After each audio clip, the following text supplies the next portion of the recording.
किल्ला न म्हणता तुम्ही दुर्ग म्हणताय, त्याचं कारण काय? महाराजांनी कायम दुर्ग हा शब्द वापरला. किला या अरबी शब्दावरनं किल्ला हा शब्द आलेला आहे. त्याची फोड करून कुठलाही शब्द निघत नाही. गड किंवा दुर्ग अशीच नावं असली पाहिजे. छत्रपती शिवाजी महाराजांवर खूप कमी पिक्चर आहेत. बजेट एक कारण असू शकतं किंवा लोकांचा प्रतिसाद एक दुसरं कारण, की त्यांना सांगावं लागतं किंवा जाऊन पिक्चर बघा म्हणून. तेच आपण एखाद्या मार्वलची सिरीज आली तर लोक ₹1000 घालून द्या एका तिकीटला तरी जातात. छत्रपती शिवाजी महाराज की असं म्हटल्यानंतर तुम्ही मी जय म्हणू, आपला मुलगा म्हणतो त्याचा हात दाबू, अरे म्हण तू पण जय, तो पण म्हणेल. त्याचा मुलगा नाही म्हणणार. 90% मोठ्या माणसांना 90% शिवछत्रपतींचा इतिहास माहित नाही. महाराजांचं रक्त मोडीन पण वाकणार नाही आपलं, असं याला फाजील आत्मविश्वास म्हणतात. कॉन्टेक्स्ट काय आहे, कोणत्या परिस्थितीत कोण कसं वागलं. शिवछत्रपतींनी संभाजी महाराजांचे प्रसंग आले त्यावेळी गरज पडताना माघार घेऊन परत उत्थान करण्याच्या साठी घेतलेली माघार असते, यशस्वी माघार असते. आता कोणी अफजल येणार नाहीये माझ्यावर 39,000 सैन्य घेऊन. माझ्याकडची आव्हानं वेगळी आहेत. मला फक्त 20% राईज मिळवायची. तुमच्याकडचे सगळे ऍसेट 80% कमी झाले. What will you do? त्याच ऍसेट वरनं उडी मारून जीव द्या. महाराज जर नसते तर काय झालं असतं? महाराज नसते हा थरका पडून देणारा विषय आहे. पण खरंच अवघड आहे. महाराज म्हणजे नंतर औरंगजेब आणि महाराजांनंतर पुण्याचं पण नाव बदललंच. यशवंतराव चव्हाण म्हणतात की महाराज नसते झाले तर तुमच्या माझ्या घराला पाकिस्तानच्या बॉर्डर्स असतात. आता गाडीवर पण आपण स्टिकर्स वगैरे लावतो, तर ते लावले पाहिजे का नाही? तुम्ही स्टिकर लावलं, पावसाळ्यात त्याच्यावर चिखल उडलं. स्टिकर हे प्रतीक आहे. तुम्ही लावण्याच्या मागचा उद्देश त्याच्यावर चिखल उडणं आहे का? तुम्ही प्रेम दाखवण्यासाठी लावताय तर चांगलं आहे. काळजी घ्या, त्याच्यावर धूळ नाही बसली ती पुसून टाक. मला ना जगात सगळ्यात ऑसम कोण माणूस म्हणजे शिवाजी महाराज. माझा राजा आहे यार, तो मला अभिमान आहे, माझा राजा आहे. मी यात छत्रपती म्हटलं नाही, मी यात काय म्हटलं, माझा राजा एकेरी राजा. एवढीच तुकडा काढून कोणी दाखवला आणि रन करत नाही. या पॉडकास्ट मध्ये या एका माणसाने महाराजांचा एकेरी उल्लेख केला. बरोबर. उद्या लोक घरी येतील तोंडाला काळापासून. राज्याभिषेक 16 ते करण्यामागचं कारण काय? शिवाजी महाराजांचा आधी आपण छत्रपती लावतो. छत्रपती नाव का आपण वापरतो का? नमस्कार, आदित्य टॉक्स या युट्यूब चॅनलवर आपले स्वागत आहे. व्हिडिओ सुरू करायच्या आधी सगळ्यात आधी सबस्क्राईब करा चॅनल, कारण की मी बघतोय खूप जण व्हिडिओ बघतात ते पण चॅनल सबस्क्राईब नाही करत. तर सगळ्यात पहिले सबस्क्राईब करा, लाईक बटन क्लिक करा. तर आज आपल्यासोबत एक अशी व्यक्ती आहे ज्यांनी आपला हाय पेइंग जॉब सोडून एक अशा क्षेत्रामध्ये उतरले आहेत ज्यामध्ये लहान मुलांना छत्रपती शिवाजी महाराजांचा इतिहास त्यांना कळावा यामध्ये ते कार्यरत आहे. तर चला सुरू करूया. आपण त्यांच्याच तोंडून त्यांची माहिती ऐकूयात. नमस्कार. नमस्कार. सगळ्यात आधी तुम्ही तुमचं इंट्रोडक्शन द्या, तुमचं नाव. मी अनिरुद्ध आणि मी मावळाच्या वतीने तुमच्या समोर आहे. मावळा हे आमचं ब्रँड नेम आहे. मिती इन्फोटेनमेंट ही 2 वर्षापूर्वी सुरू केलेली एक स्टार्टअप आहे असं म्हणूयात. शिवछत्रपती खेळता खेळता आपल्या मुलांना म्हणजे राष्ट्राच्या उद्याच्या भविष्याला कळावेत यासाठी अभिनव माध्यम निर्माण करण्याच्या क्षेत्रात आम्ही काम करतो. अच्छा, तर काय म्हणजे सुरुवात कशी झाली तुमची? आता तुम्ही आधी जसं म्हणजे मला माहिती तुम्ही हाय पेइंग जॉब सोडून याच्यात आलात, तर ती जर्नी तुम्ही सांगू शकाल? येस.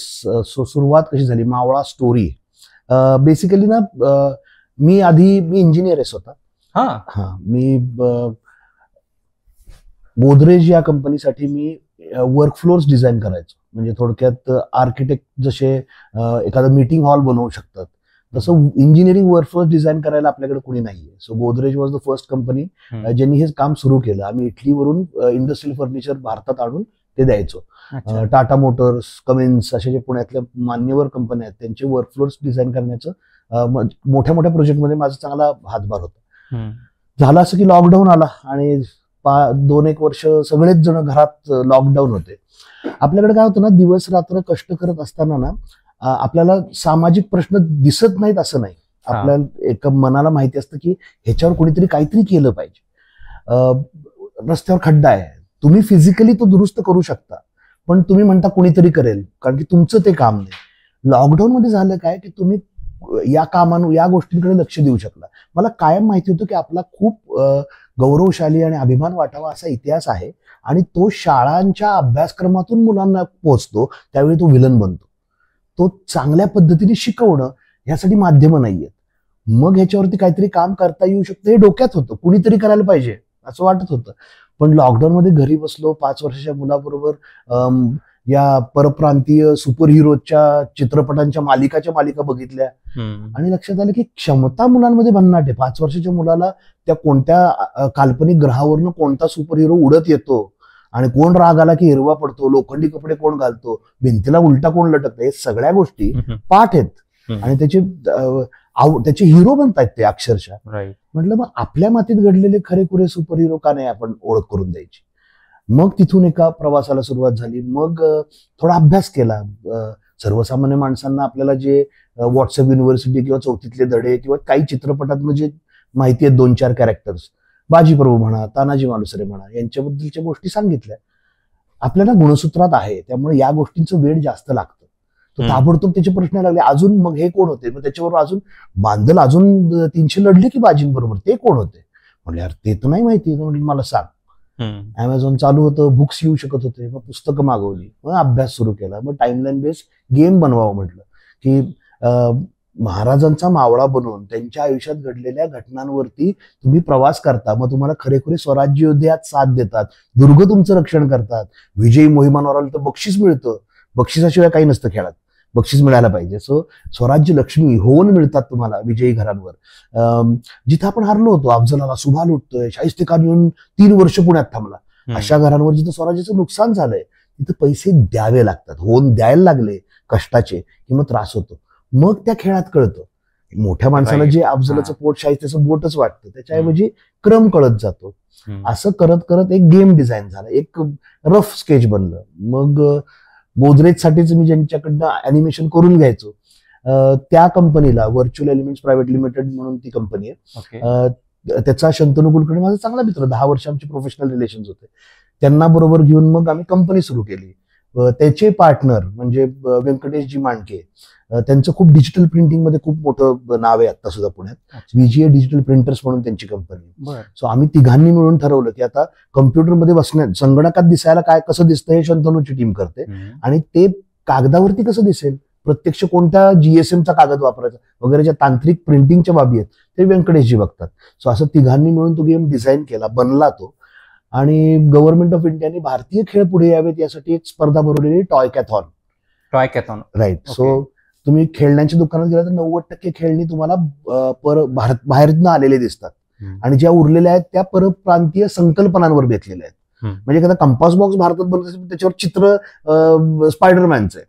सो आपली मूळ संकल्पनांना धरून खेळणी यावीत यासाठी, पुढं संकल्पना याव्यात यासाठी ती स्पर्धा भरलेली गव्हर्नमेंट ऑफ इंडियाने भरवली होती. 7 मिनिस्ट्रीजची एकत्र येऊन त्याच्यावरती डिसिजन मेकिंग एक बॉडी बनवली होती. त्यात 19,500 संकल्पना आल्या होत्या. कोणी योगासनावर गेम बनवले, कोणी आयुर्वेदावर गेम बनवले. आम्ही बनवलेला शिवछत्रपती मुलांना कळावेत यासाठीचा मावळा हा बोर्ड गेम त्या स्पर्धेत विजेता ठरला. आणि मग मात्र गोदरेज वगैरे कॉर्पोरेट आयुष्य सगळं सुटलं, आणि असं वाटलं की या कामासाठी आपल्याला निवडलं गेलेलं आहे, महाराज करून घेतात आपल्याकडनं, या भावनेतून सगळं सोडून आता हेच करतो. तर म्हणजे ही प्रेरणा कुठून मिळाली? म्हणजे शिवाजी महाराजां रिलेटेडच काहीतरी करायचंय किंवा टॉईस रिलेटेड, म्हणजे ती संकल्पना आली कशी? प्रेरणा काय मिळाली? एक तर ना, इतिहास हा विषय ज्या पद्धतीने आपल्याला समोर येतो त्याच्यात आपलं चुकतंय काय माहितीये का, शाळेतल्या मुलांना आपण विषय एखादा शिकवतो, तो का शिकवतो ह्याच कारण देत नाही. तुम्ही स्वतःला विचारून बघा की बाबा ठीक आहे, विज्ञान का शिकवतो? आधुनिकतेसाठी. गणित का शिकतो? हिशोब यावा म्हणून. कित्येक वर्ष आता इंजिनिअरिंग पासआउट झालेल्या लोकांना ट्रिगोनोमेट्री परत आयुष्यात कधी भेटत नाही. का शिकवली ती? आपण विसरून जातो की आपण शिकवतोय का. इतिहास हे एकमेव माध्यम आहे जे तुम्ही कोण आहात, तुम्ही कुठून आलात, तुम्ही जे आयुष्य जगतात त्या जगण्यासाठी किती लोकांचा कर्तृत्व आहे हे सांगणारी गोष्ट म्हणजे इतिहास असते. मराठी अस्मिता, राष्ट्रप्रेम, राष्ट्रवाद या सगळ्या गोष्टींचे कुठे क्रॅश कोर्सेस नाहीयेत. तुम्ही जिम लावाल, योगासनाचे क्लास लावाल, संस्कृत शिकाल, पण मराठी अस्मिता शिकवायचे कुठले क्रॅश कोर्स आहेत का बाबा 4 गोळ्या खा आणि तू राष्ट्रभक्त होणार आहेस? इतिहास हे एकमेव माध्यम आहे. आणि आता 2 सेकंद विचार करा की आपल्याला इतिहास कसा शिकवला. परप्रांतीय आक्रमकांच्या वाढदिवस पाठ करायची, कुणाचा मुलगा कोण, कुणाचा मुलगा कोण, ते किती पिढ्यांनी आपल्यावर राज्य केलं हे पाठ करायचं, तहाची कलमं घोकायची. ऍब्सोल्युटली कुठलाही रेफरन्स न देता मधूनच एखादं प्रकरण येतं, पुरंदरचा तह. अरे त्याच्या पुढे मागे काय?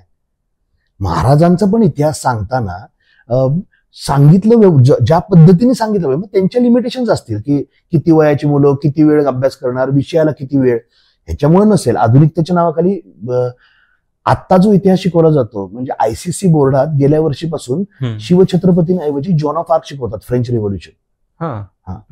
सीबीएसई बोर्डमध्ये अकबर या मुघल बादशाच्या एका पॅराग्राफ खाली शिवछत्रपतींचा एक पॅराग्राफ आहे. सो जी पिढी मिलेनियल जे म्हणतात की जे महाराजांवरचं एक छोटं पुस्तक इतिहासाचं होतं, त्याच्या जोरावरती जेवढा एक 5-10% महाराज कळले असतील लोकांना, ती पण मुभा आपणच कापून टाकलेली आहे. सो तो इतिहास शिकवलाच जात नाही.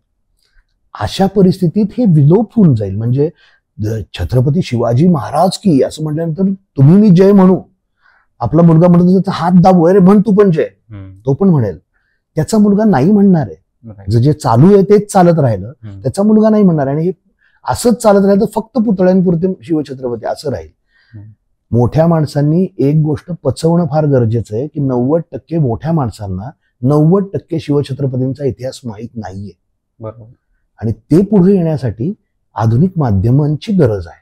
त्यामुळे मग हे इनफ प्रेरणा देणार होतं की असं वाटलं की हे पुरेसं म्हणजे आयुष्यभर करावं असं काम, पर्पज ज्याला म्हणतात, ते वयाच्या 40व्या वर्षी पर्पज सापडलं आणि मग ह्याच्यातच आता पूर्ण आयुष्य जाईल असं दिसतंय. Wow, great.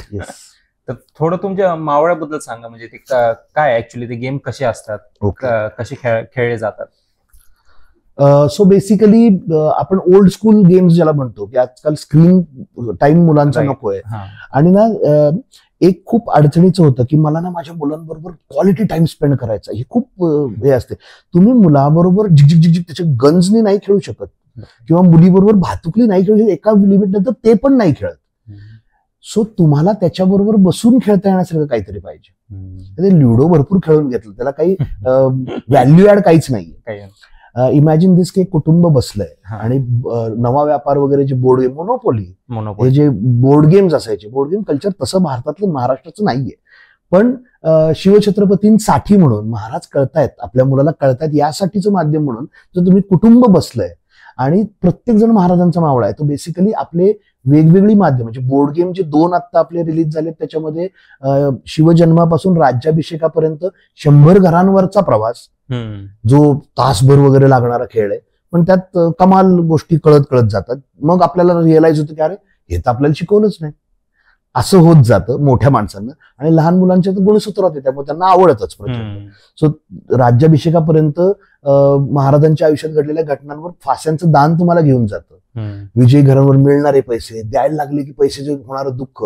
म्हणजे खेळता खेळता पुरंदरच्या तहावरती तुम्ही आलात तर तुम्हाला 2000 होऊन द्यावे लागतात. सो कमवलेल्यातले 80% गेलं की मग कळतं की शिवछत्रपतींना 80% स्वराज्य कापून द्यायला किती त्रास झाला. हे खेळता खेळता इन्कल्केट होत जातं. म्हणजे आम्ही म्हणतो की खेळ हा मजेसाठी आहे, consequence of that game is learning history. तसं असेल तरच खेळ रंजक बनतात. मग त्याचा छोटा भाग आहे अफजल एन्काउंटर, तो शिवजन्मापासून अफजल वधापर्यंतचा 30 घरांवरचा 32 घरांवरचा. सो तो तासाभरातच संपतो. आपले गेल्या वर्षी आपल्या देशामध्ये 4,500 कोटी रुपयाचे जिक्सॉ पझल्स विकले गेले लहान मुलांना. जिक्सॉ पझल्स, तुकडे तुकडे जोडून चित्र बनवतात. हे कुठल्या कंपनीचे, न्यूझीलंडमध्ये पिंक कलरचे काय डुकर म्हणतात, पेपा पेग, तर त्याची चित्र जोडून बनवायची. अशी 4,500 कोटीचे देशात विकले गेले. आम्ही विचार केला जर चित्रच बनवता आहात तर मग स्वराज्य योद्ध्यांची बनवा की, प्रतापराव गुजर जोडून पूर्ण करा, नेतोजी जोडून पूर्ण करा, हंबीरराव जोडून पूर्ण. म्हणून आम्ही या संकल्पनेवरती जिक्सॉ पझल्स आणले स्वराज्य योद्ध्यांचे. सो अगदी लहानपणीच, आता सुद्धा आपला जो बॉक्स येतो त्याच्यामध्ये 3 योद्धे येतात, असे 6 व्हेरियंट्स आहेत. प्रत्येक ह्याच्यात योद्ध्याचं चित्र, त्याची मराठी हिंदी इंग्लिशमध्ये माहिती, ते संदर्भ चित्र म्हणून घ्या, तुकडे तुकडे 24 तुकडे जोडून चित्र पूर्ण करा. अगदी लहान वयातच हे नेतोजी माझे झाले पूर्ण, हे बाजींचा हात कुठे, हा बघ, हा इथे लाव. या वयातच जर हे इन्कल्केट झालं तर मग मागे वळून नाही पाहायला लागणार. सो लहान मुलांसाठी जिक्सॉ पझल, मोहीम नावाचा एक गेम आहे आमचा. मोहीम find and search memory card game आहे. मग त्याच्यात 16 योद्धे येतात, 4 जण 4 योद्धे मिळून घेतात, प्रत्येकाकडे वेगवेगळे योद्धे येतात. त्याच योद्ध्यांच्या फायटिंग पोझेसवाला एक डेक येतो. सो ते योद्धे मांडा, तुम्हाला कुठला योद्धा कुठे माहित नाही आणि तुम्हाला तुमच्या क्रमानेच पुढे जायचंय. माझ्याकडे समजा मोरोपंत, तानाजी, बाजीप्रभू असे असतील तर मला मोरोपंत शोधायचे. सो मी शोधलं, अरे मोरोपंत, पण मला दुसरे सापडले, सूर्यराव सापडले. सूर्यराव तुमच्याकडे, तुम्हाला ते लोकेशन लक्षात ठेवायचं. तो मेमरी कार्ड गेम आहे. मेमरी कार्ड गेम मार्केटमध्ये खूप आहेत, पण स्वराज्य योद्धे खेळता खेळता मला माहितीत गोदाजी इथे आहेत, उचल, अरे यार बाजी निघाली, पण बाजी त्यांच्याकडे आहेत. हे जे होतं ते अगदी लहान वयातच खेळता खेळता खेळतात. ट्रम्प कार्ड्स, आता हे 2 तर लहान मुलांसाठी म्हणा, पण अबाल वृद्धांसाठी आपले जे आहेत, ज्याला फार मोठा सेटअप लागत नाही असे गेम म्हणजे ट्रम्प कार्ड्स आहेत. मी लहानाचा मोठा झालो ना, मला आठवतंय की अंडरटेकरची उंची जास्त आणि योकोजुमाचं वजन जास्त. हे का आठवतंय? कचरा आहे डोक्यातला माझ्या, मी काढू नाही शकत का ते लहानपणी ट्रम्प कार्ड खेळलोय. सो मला माहिती की कुणाचं काय चांगलं. कल्पना करा, स्वराज्यासाठी लढलेल्या 38 स्वराज्य योद्ध्यांचे कार्ड्स तुम्हाला असे मिळाले. अर्धे तुमचे, अर्धे माझे, सगळी स्वराज्य सेना मी तुमच्याकडनं जिंकण्याची, माझ्याकडे स्वराज्य सेना पूर्ण करायची मोहीम आहे.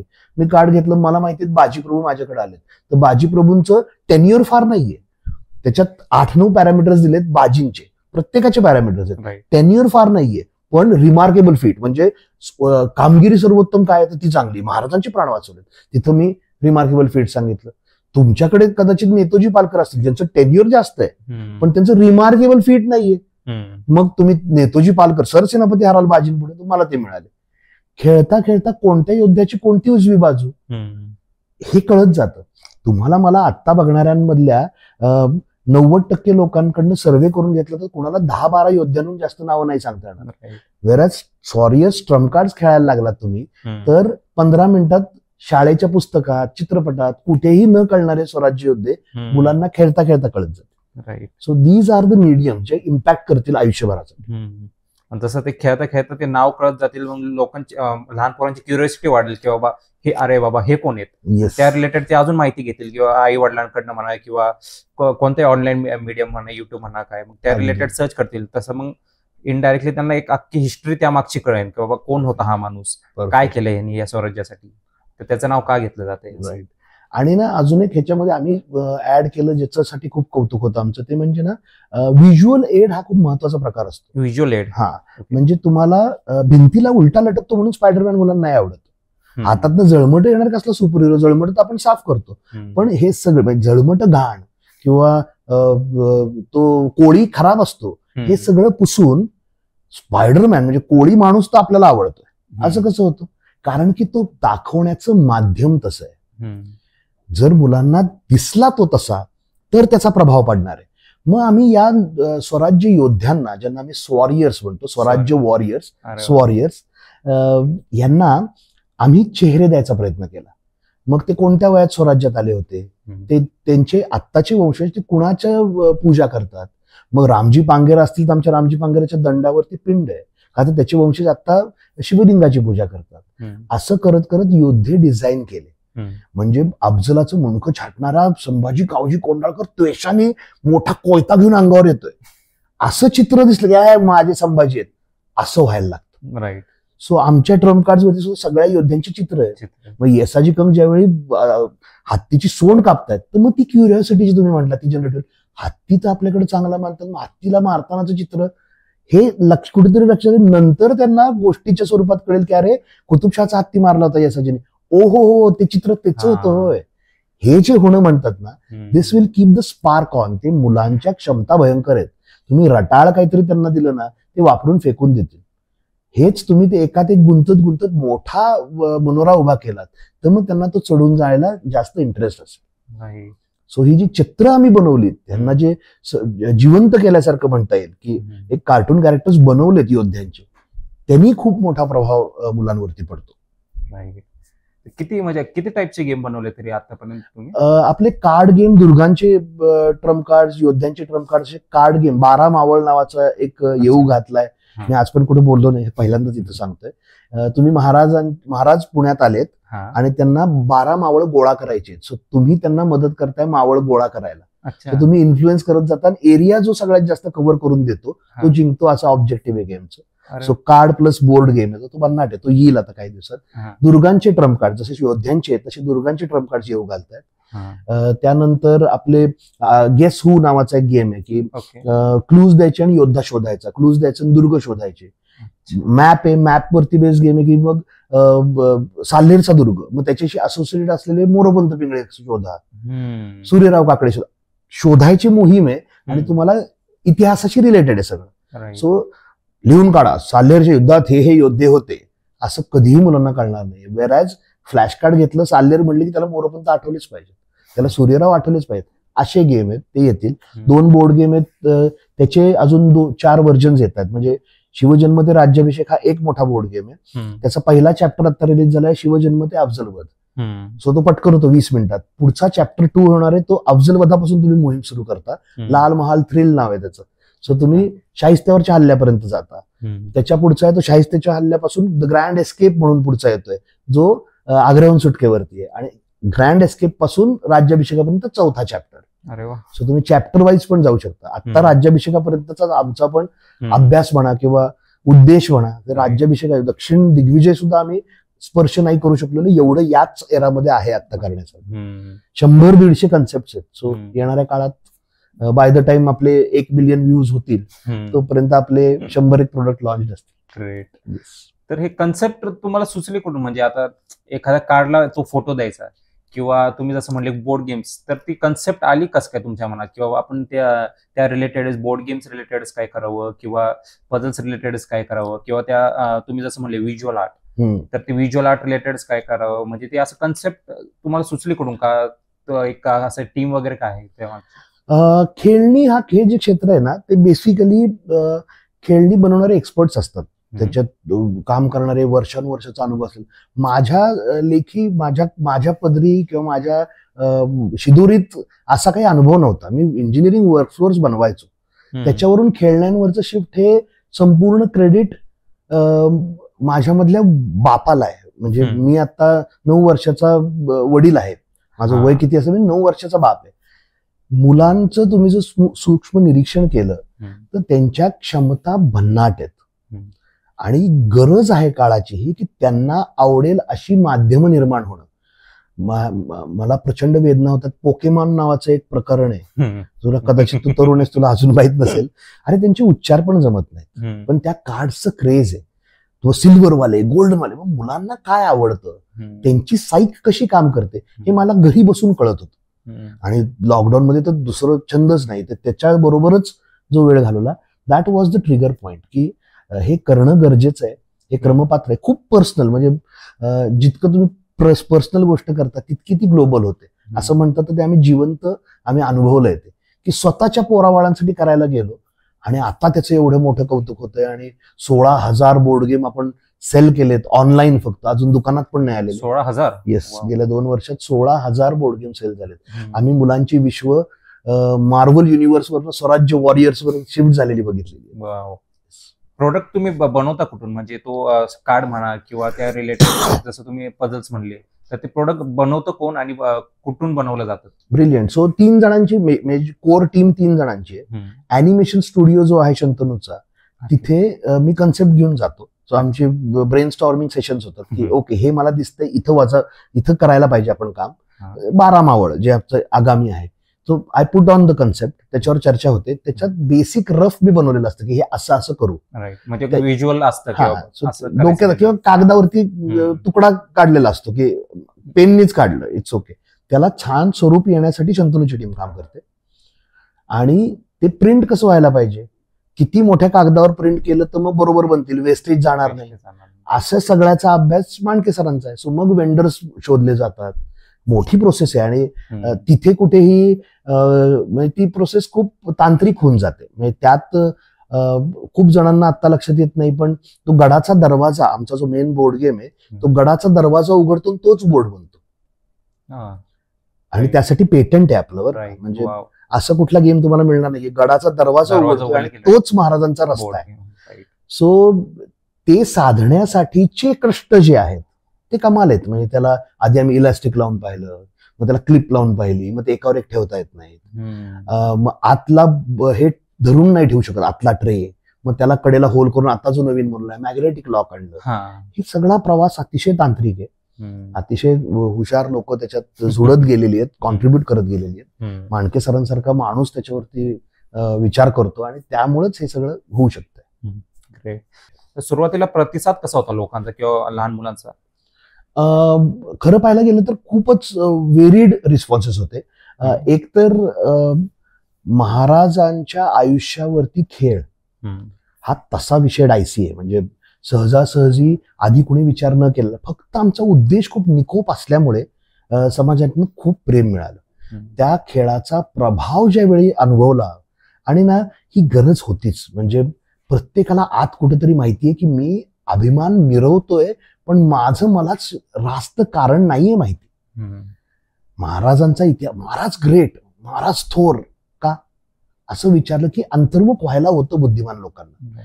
सी, टोकदार दाढी करून बुलेटवरती भगवे झेंडे काढून रॅलीज करणं, मोठे मोठे पुतळे उभे करणं, रस्त्यांना नावं देणं, गडांवरती जाऊन महाराजांची इथे शिर उभी राहीपर्यंत गारद देणं, ही सगळी प्रेम व्यक्त करायची माध्यम आहेत. क्षत्रिय कुलावतंचं लिहिलेलं टॅक्सीवरती किंवा जगदंब लिहिलेले जॅकेट आपल्याकडे ट्रेंड आहे, चंद्रकोर काढायची, हे सगळं प्रेम व्यक्त करायची माध्यम आहेत. प्रेम निर्माण करायला काय, माझा खूप बोल्ड क्लेम आहे आता, शिवछत्रपतींबद्दल प्रेम निर्माण करण्यासाठी, पर्टिक्युलरली मुलांमध्ये ते प्रेम निर्माण करण्यासाठी काम करणारे आम्ही एकमेव लोक आहोत जे त्यासाठीची माध्यमं बनवतो.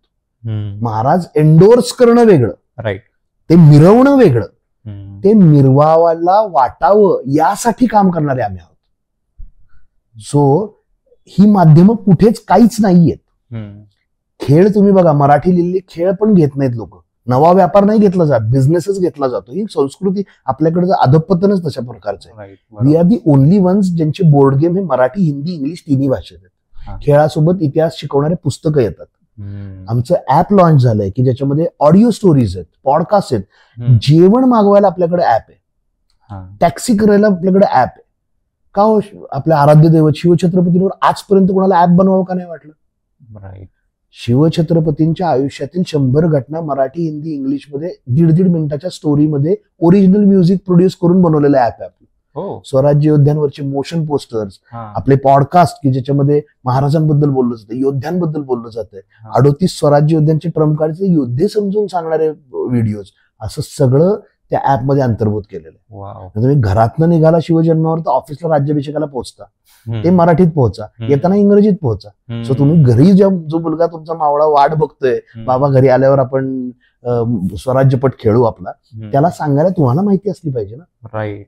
सो या गोष्टी सुद्धा आम्ही करतो आहोत. So mix of old school and new age असं दोन्ही करायचा प्रयत्न सुरू आहे. डिजिटायझेशनचा विचार आहे की हाच खेळ वॉरियर रूम बनवली, तुम्ही तुमच्या कुटुंबियांना म्हटलं की चला मावळा खेळूया, आणि तुम्ही वॉरियर रूम बनवली, त्या रूम मध्ये लोकांना लॉग इन केलं, तुमचा प्रवास करताय. मुलांना हे टॉकिंग टॉम वगैरे पेक्षा एखादा मावळा सहकार्य करतोय रोज की अरे तुझा जास्त झाला बरं टाईम, आता मी तुला व्हिडिओ दाखवतो, तो बघ, झोप, उद्या त्याच्यावर प्रश्न विचार. मग येसाजींचा एखादा व्हिडिओ दाखवला जातो, मुलगा सकाळी उठतो, मग सुरू केलं तर मावळ्याला खायला घालायला लागतं ना, त्याला खायला घालतो, मावळा विचारतो कोण होते ते, येसाजी, बरोबर. असं करणारे इंटरॅक्टिव्ह गेम्स आपण विचार करतो आहोत. सो खूप मोठा पल्ला गाठायचा, it is just a beginning. तर थोडं आपण याच्या एंटरप्रेन्युअरल जर्नीकडे जाऊ. येस. तर सुरुवातीला जसं आपण प्रत्येक स्टार्टअप किंवा बिझनेसचा पॉइंट असतो इन्व्हेस्टमेंट, तर सुरुवातीला फायनान्स किंवा इन्व्हेस्टमेंट कशी मॅनेज केली जाते? सो शिवचरित्रच सांगतं की कुठलंही एंटरप्राइज, स्वराज्य हे एक एंटरप्राइज होतं, आर्थिक नियोजन असल्याशिवाय कुठलंही एंटरप्राइज चालू शकत नाही. सो आमची पण स्टार्टअप स्ट्रगल जो आहे तो व्यवस्थित आहे, म्हणजे व्यवस्थित उपभोगतो आहोत आम्ही की ज्या गोष्टी आमच्याबरोबर पण घडतात. 2000 गेम बनवायचे, त्यातनं आलेल्या पैशातनं अजून 2000 बनवायचे, अशी जर्नी. मग एकदम 5000 बनवण्यासाठीचं वित्त उभा करणं, अशाच वळणावरती आहोत. येईल इन्व्हेस्टमेंट सुद्धा एक्सपेक्टेड आहे. वी आर अटेंडिंग, म्हणजे आम्ही जे सर्कल्स असतात, एंजल इन्व्हेस्टर किंवा व्हीसीज असतात, त्यांचे सुद्धा राऊंड अटेंड करतोय. होईल ह्याच्यावरती, पण फंड्स खूप जास्त आले तर ते खूप मोठं होईल, खूप लवकर होईल. ते नाही आले तर आमचं पण होईलच, फक्त त्याला लागणारा वेळ थोडासा प्रोलॉंग असेल, एवढंच. पण होय, कुठल्याही स्टार्टअपला जे कष्ट भोगायला लागतात ते आम्हालाही लागलेलेच आहेत, आणि महाराज करून घेत आहेत. त्यामुळे महाराज निर्धाराची पण परीक्षा अनेक वेळा घेतातच. आणि आता जसं प्रत्येक बिझनेसचा पार्ट म्हणजे एक HR म्हणा किंवा ह्युमन रिसोर्सेस किंवा हाताखाली काम करणारे लोक, तर सध्या तुम्ही ते कसं मॅनेज करता? आता बेसिकली प्रोडक्ट डेव्हलपमेंटसाठी जो महत्वाचा घटक आहे त्यासाठी शंतनूची टीम आहे. ओके. मॅन्युफॅक्चरिंग मध्ये कोर बारकावे बघण्यासाठी व्यंकटेश सरांची टीम आहे. राहतो प्रश्न फक्त मार्केटिंग, सेल्स आणि लोकांपर्यंत पोहोचणं नवीन नवीन गोष्टी घेऊन. त्यासाठी मात्र सध्या मीच करतो आहे की डिस्ट्रीब्युशन नेटवर्क उभा करणं. म्हणजे दुकानांमध्ये जाऊन एक तर 90% दुकानदार अमराठी आहेत. सो लोकांना महाराज माहित नाही असं नाही, पण त्यांना हा विश्वास संपादन करून देणं की नाही तुम्ही हे गेम घ्या, इतिहास शिकवणारी खेळणे हे नवीन सदर आहे, हे दिसलं तर लोक घेतील. एक खूप मोठं शिकवणूक जी कदाचित शिवछत्रपतींना पण झाली होती, त्यांचं चरित्र आम्हाला पण देतं. श्री महाराजांनी ज्यावेळी स्वराज्य एंटरप्राइज मोठा करायला घेतला, त्यांचा उद्देश निष्कलंक अफलातून होता, मोठा होता. तरी सुद्धा बाजी घोरपडे म्हणा किंवा खंडोजी खोपडे म्हणा, आपली लोकांनी केलाच की विरोध. अफजलाच्या मागे उभे असलेल्या अंगरक्षकांमध्ये 2-4 जण आपलीच होते, मोहिते होते त्यात. महाराजांना एवढ्या नोबल कॉजला जो विरोध होत असेल तर तुम्ही कोण आहात? तुम्ही त्यांचं नाव घेऊन काम करताय, तुम्हाला संघर्ष अटळच आहे, करायलाच लागेल. सो त्या लोकांना कन्व्हिन्स करणं की शिवछत्रपती कळावेत यासाठी बनलेले खेळ तुमच्या दुकानात घ्यायला लोक येतील. प्रोडक्ट चांगलं आहे, प्रोडक्ट 100%. मला एक सुद्धा निगेटिव्ह रिव्ह्यू नाही आजपर्यंत. 16,000 बोर्ड गेम मध्ये एकानेही असं नाही म्हटलेलं की हे चुकीचं करता आहात. So that's great boost. Babasaheb Purandare, Mehendale या म्हणाल त्या एमिनंट लोकांपर्यंत, अगदी विक्रम संपत जे अफलातून लेखक आहेत, न्यू एज रायटर आहेत, शेफालीताई, तुम्ही नाव घ्या, अशा प्रत्येक उंचीच्या कार्यक्षेत्रात काम करणाऱ्या लोकांपर्यंत हा खेळ पोहोचलेला आहे. त्यांना हे आवडलेलं आहे. पण just because you have good product doesn't mean it will reach everywhere. तुम्हाला विक्रीसाठी जे काम करायला लागतं, जे मार्केटिंग करायला लागतं, ते कुणालाच चुकलेलं नाही. आपल्या बोलण्यामधला कंटेंट अफलातून आहे, फक्त तेवढंच कारण असू नाही शकत की युट्यूबवर तुम्हाला 10 मिलियन व्ह्यूज येतील. तुम्हाला हजारो अलाइड गोष्टी करायला लागतील, इव्हेंच्युअली कधीतरी ते गाठणार आहे, पण तुम्ही करत राहायला लागणं, हे जे शिवछत्रपतींचं चरित्र शिकवतो ते आहे आमच्या बरोबर सुद्धा. कारण मी पण खूप बिझनेस इंटरव्ह्यूज घेतले किंवा पॉडकास्ट केले, त्यामध्ये त्यांनी पण हाच पॉईंट सांगितलाय. प्रोडक्ट बनवणं आपल्याला वाटतं सुरुवातीला ते अवघड काम असेल, पण खरं प्रोडक्ट सेल करणं अवघड काम. तर तुम्ही ते आता सध्या तर कसं मॅनेज करता, म्हणजे मार्केटिंग वगैरे कुठे मार्केटिंग करता? Honestly speaking, for a startup to invest in to marketing हे खूप आव्हानाचं असतं. 90% आपण करत असलेलं मार्केटिंग वरचा खर्च कुठे यशस्वी होतोय हे कळतच नाही. पण तुम्हाला जे 10% काम मार्केटिंगचं चांगलं होतंय, जे वर्क होतंय ते करवतच राहावं लागतं. त्यासाठी 100 खर्च करावेच लागतात. आता आम्ही खूप छोट्या स्केलवरती आमचं करतो आहोत. आपल्या इन्स्टा हँडलवरती छोट्या छोट्या रील्स बनवून किंवा युट्यूब, फेसबुक वरती सगळं दोन्ही मिळून 1 लाखवर सबस्क्रायबर्स आहेत. एक कम्युनिटी तयार झाली. आम्ही समर कॅम्प्स घेतो. मुलांना कल्पना करा, रणांगण नावाचा आमचा कन्सेप्ट आहे की ज्याच्यावरती अगेन मावळा इव्हेंट्स नावाची एक वेगळी विंग आहे की ज्याच्यातनं ह्याचं मार्केटिंग पण होतं.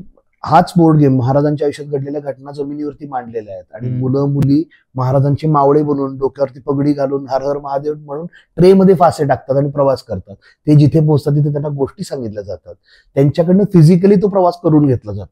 अशा आशयाचे आमचे कार्यक्रम पॉप्युलर होत आहेत. शाळांमध्ये आम्ही मावळा बरोबर टीम अप करतो आहोत.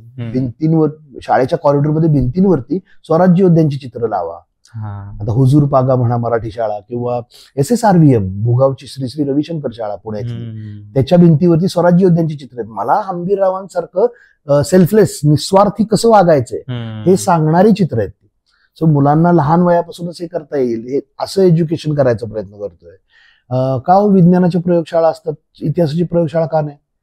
एक एरिया डिफाईन करा, तिथं आत मुलं गेली की त्यांना फक्त शिवछत्रपती आणि स्वराज्य लढा कळेल.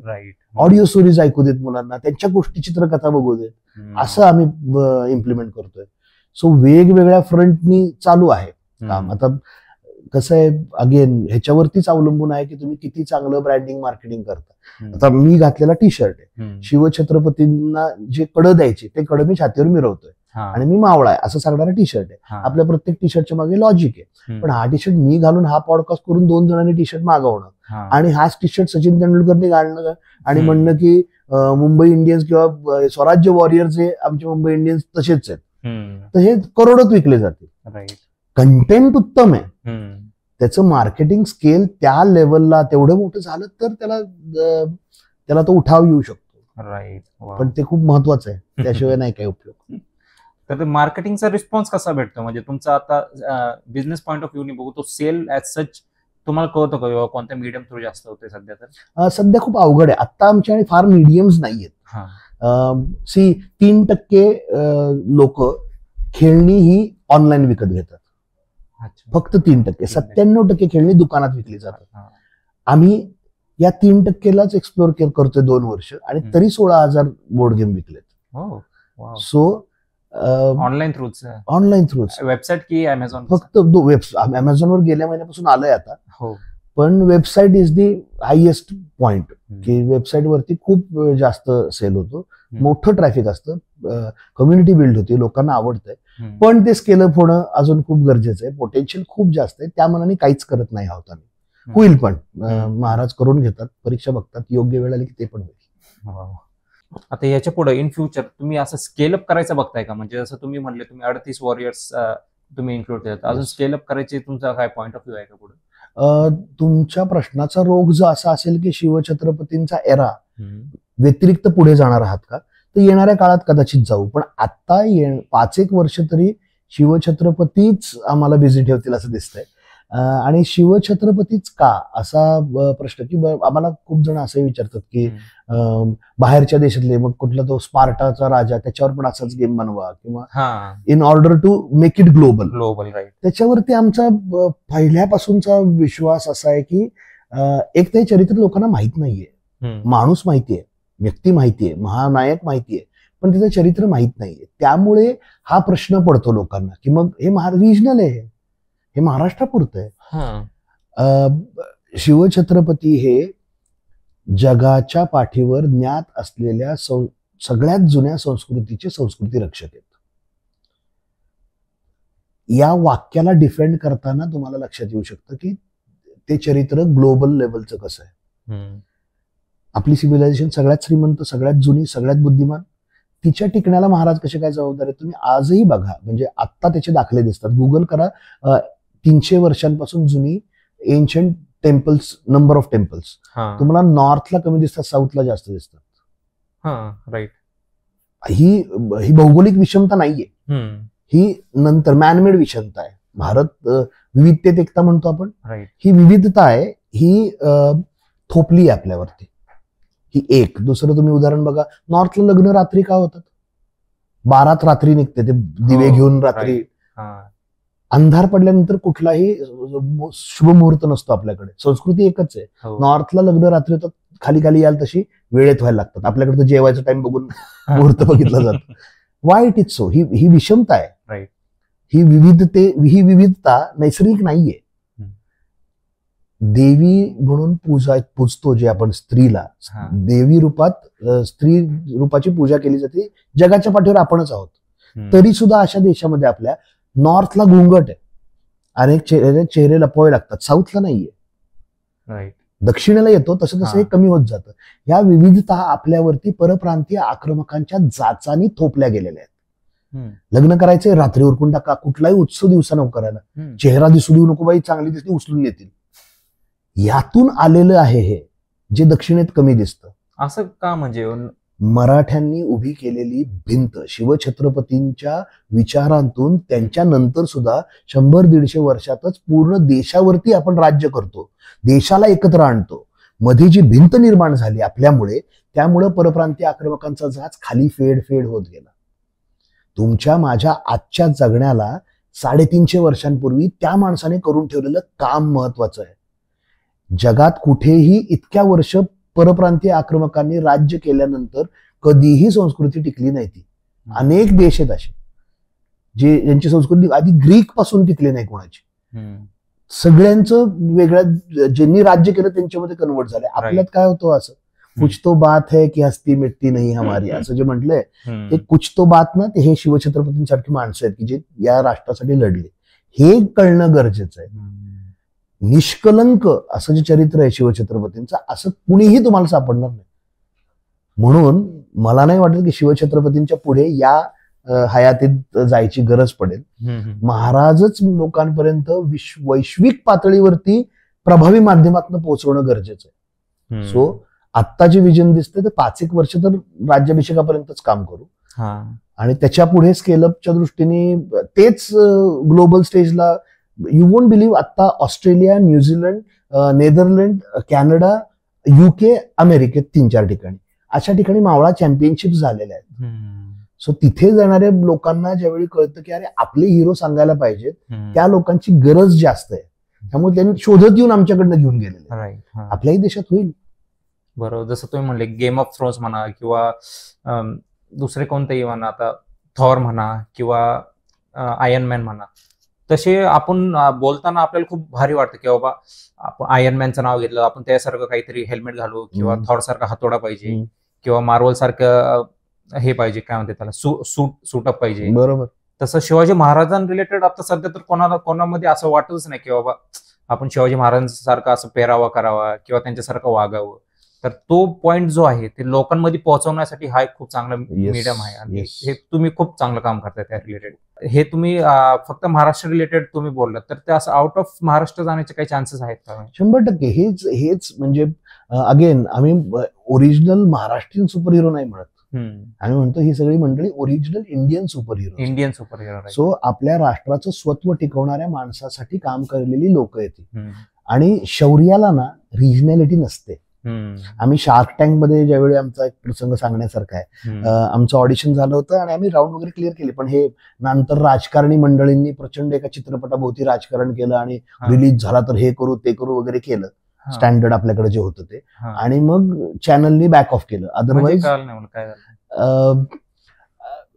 शार्क टँकचा आम्हाला कॉल आला होता. सो आम्ही शार्क टँकला पिच दिलं होतं, ते 10,000 लोकांमधनं ते व्हिडिओ पाठवून सिलेक्ट झालो. मग तिथं प्रत्यक्ष जायचं होतं, प्रत्यक्ष गेलो. प्रत्यक्ष आता पिचचं व्हॅल्युएशन कसं कराल, तर आम्ही पिच दिल्यानंतर जे जज होते त्यांचे शार्क टँकचे, त्यातल्याच 2 जणांनी बोर्ड गेम विकत घेतला आमच्याकडनं. इतकं त्यांना ते आवडलं होतं. तिथं एक माणूस होता, एक जज होता, तो म्हटलं की अरे मी तर हैदराबादचा आहे, how does this make any sense to me, मला कसं. तर तिथेच आम्ही कटआउट लावले होते, तिथे येसाजींचं चित्र होतं. मी म्हटलं हे येसाजी, हे जो प्रसंग आहे कुतुबशाच्या दरबारात हत्ती मारला, तो हैदराबादला भाग्यनगरला घडलेला आहे, त्या काळात जी कुतुबशाची राजधानी होती. शौर्याला नसता हो. तुम्ही तानाजी ज्यावेळी इतक्या लोकांची लढतो, त्याला काही रिजनॅलिटी नाही आणू शकत. तुमचे पेहराव वेगळे. तुम्हाला स्पार्टाचा किंग तो ट्रॉय पिक्चर चाललाच की आपल्याकडे, ब्रॅड पिट होता, त्यांनी चालवला. तुम्ही सादरीकरण तसं असलं पाहिजे, तुमची स्टोरी टेलिंग तेवढी तगडी असेल तर मला नाही वाटत की आपल्याला दुसऱ्या कुणाकडेही कधीही बघायची गरज पडेल. एवढं सामान, अॅम्युनेशन आपल्याकडे या लोकांचं आहे आणि काल्पनिक नाहीये, सगळ्याचे दस्तऐवज आहेत आणि सगळं व्यवस्थित ओपन मीडियम मध्ये आहे. म्हणजे मी मोडी शिकून उत्खनन करून माहिती काढली बाहेर असं नाहीये. राईट. दिग्गज लोकांनी आयुष्य घालवलेली आहेत. म्हणजे मेहेंदळे गुरुजींची 2 खंड वाचले तर तुम्हाला व्यवस्थित कळतं. ते खंड वाचणार कोण, त्याच्यात निम्म कंटेंट असून निम्मे रेफरन्सेस असतात, मी माहिती कुठून आणली. राईट. सो खूप अभ्यासू माणसासाठी ते माध्यम बरोबर आहे.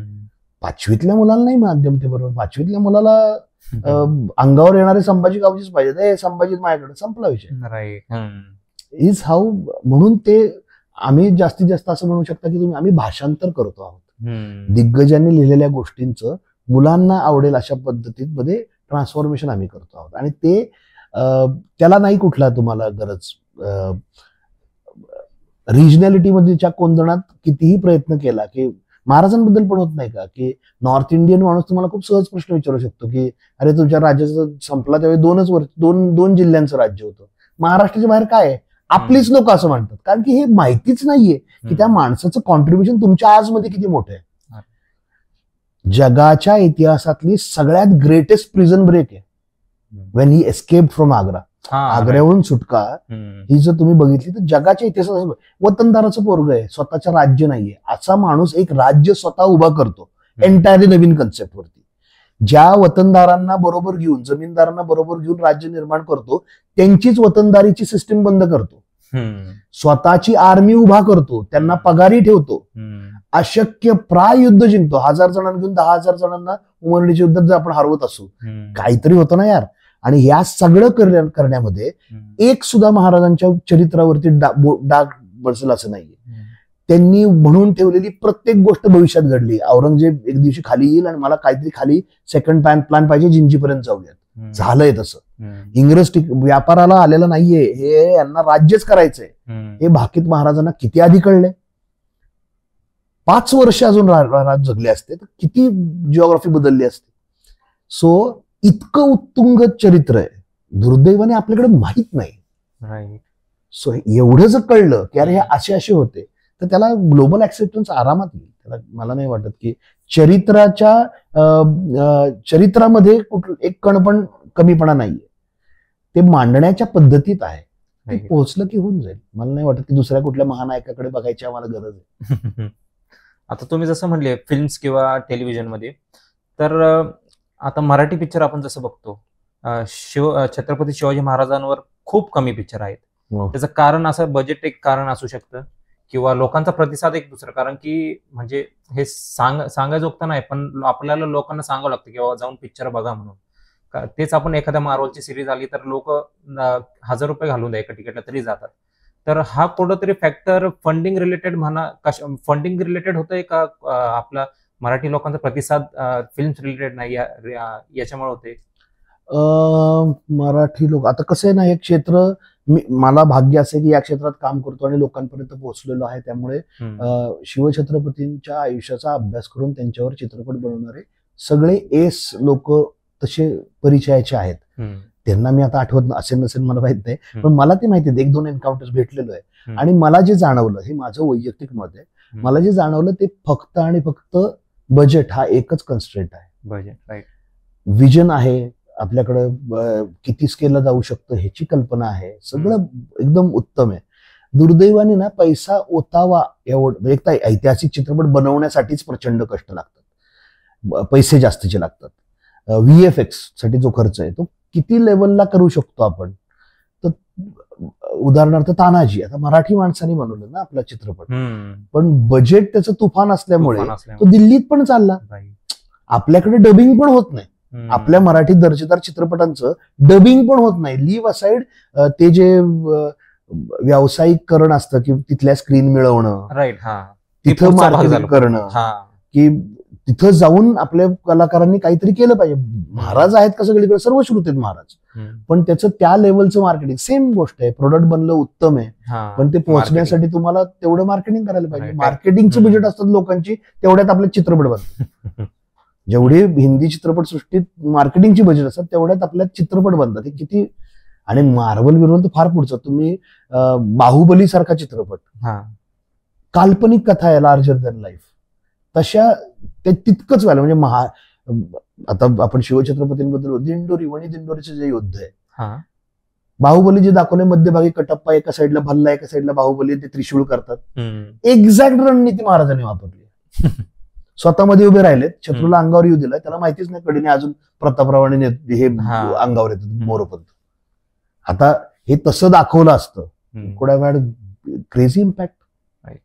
स्टोरीज आहेत आपल्याकडं क्षमता आहे. मला असं वाटतं आपल्या सृष्टी इतके गुणी कलावंत नाहीत, म्हणून आपण नाटकात हुशार आहोत. नाटकात, राईट, कारण की कलाकार आहेत आपल्याकडे, गुणी कलाकार आहेत. दुर्दैवाने तेवढे पैसे नाहीत.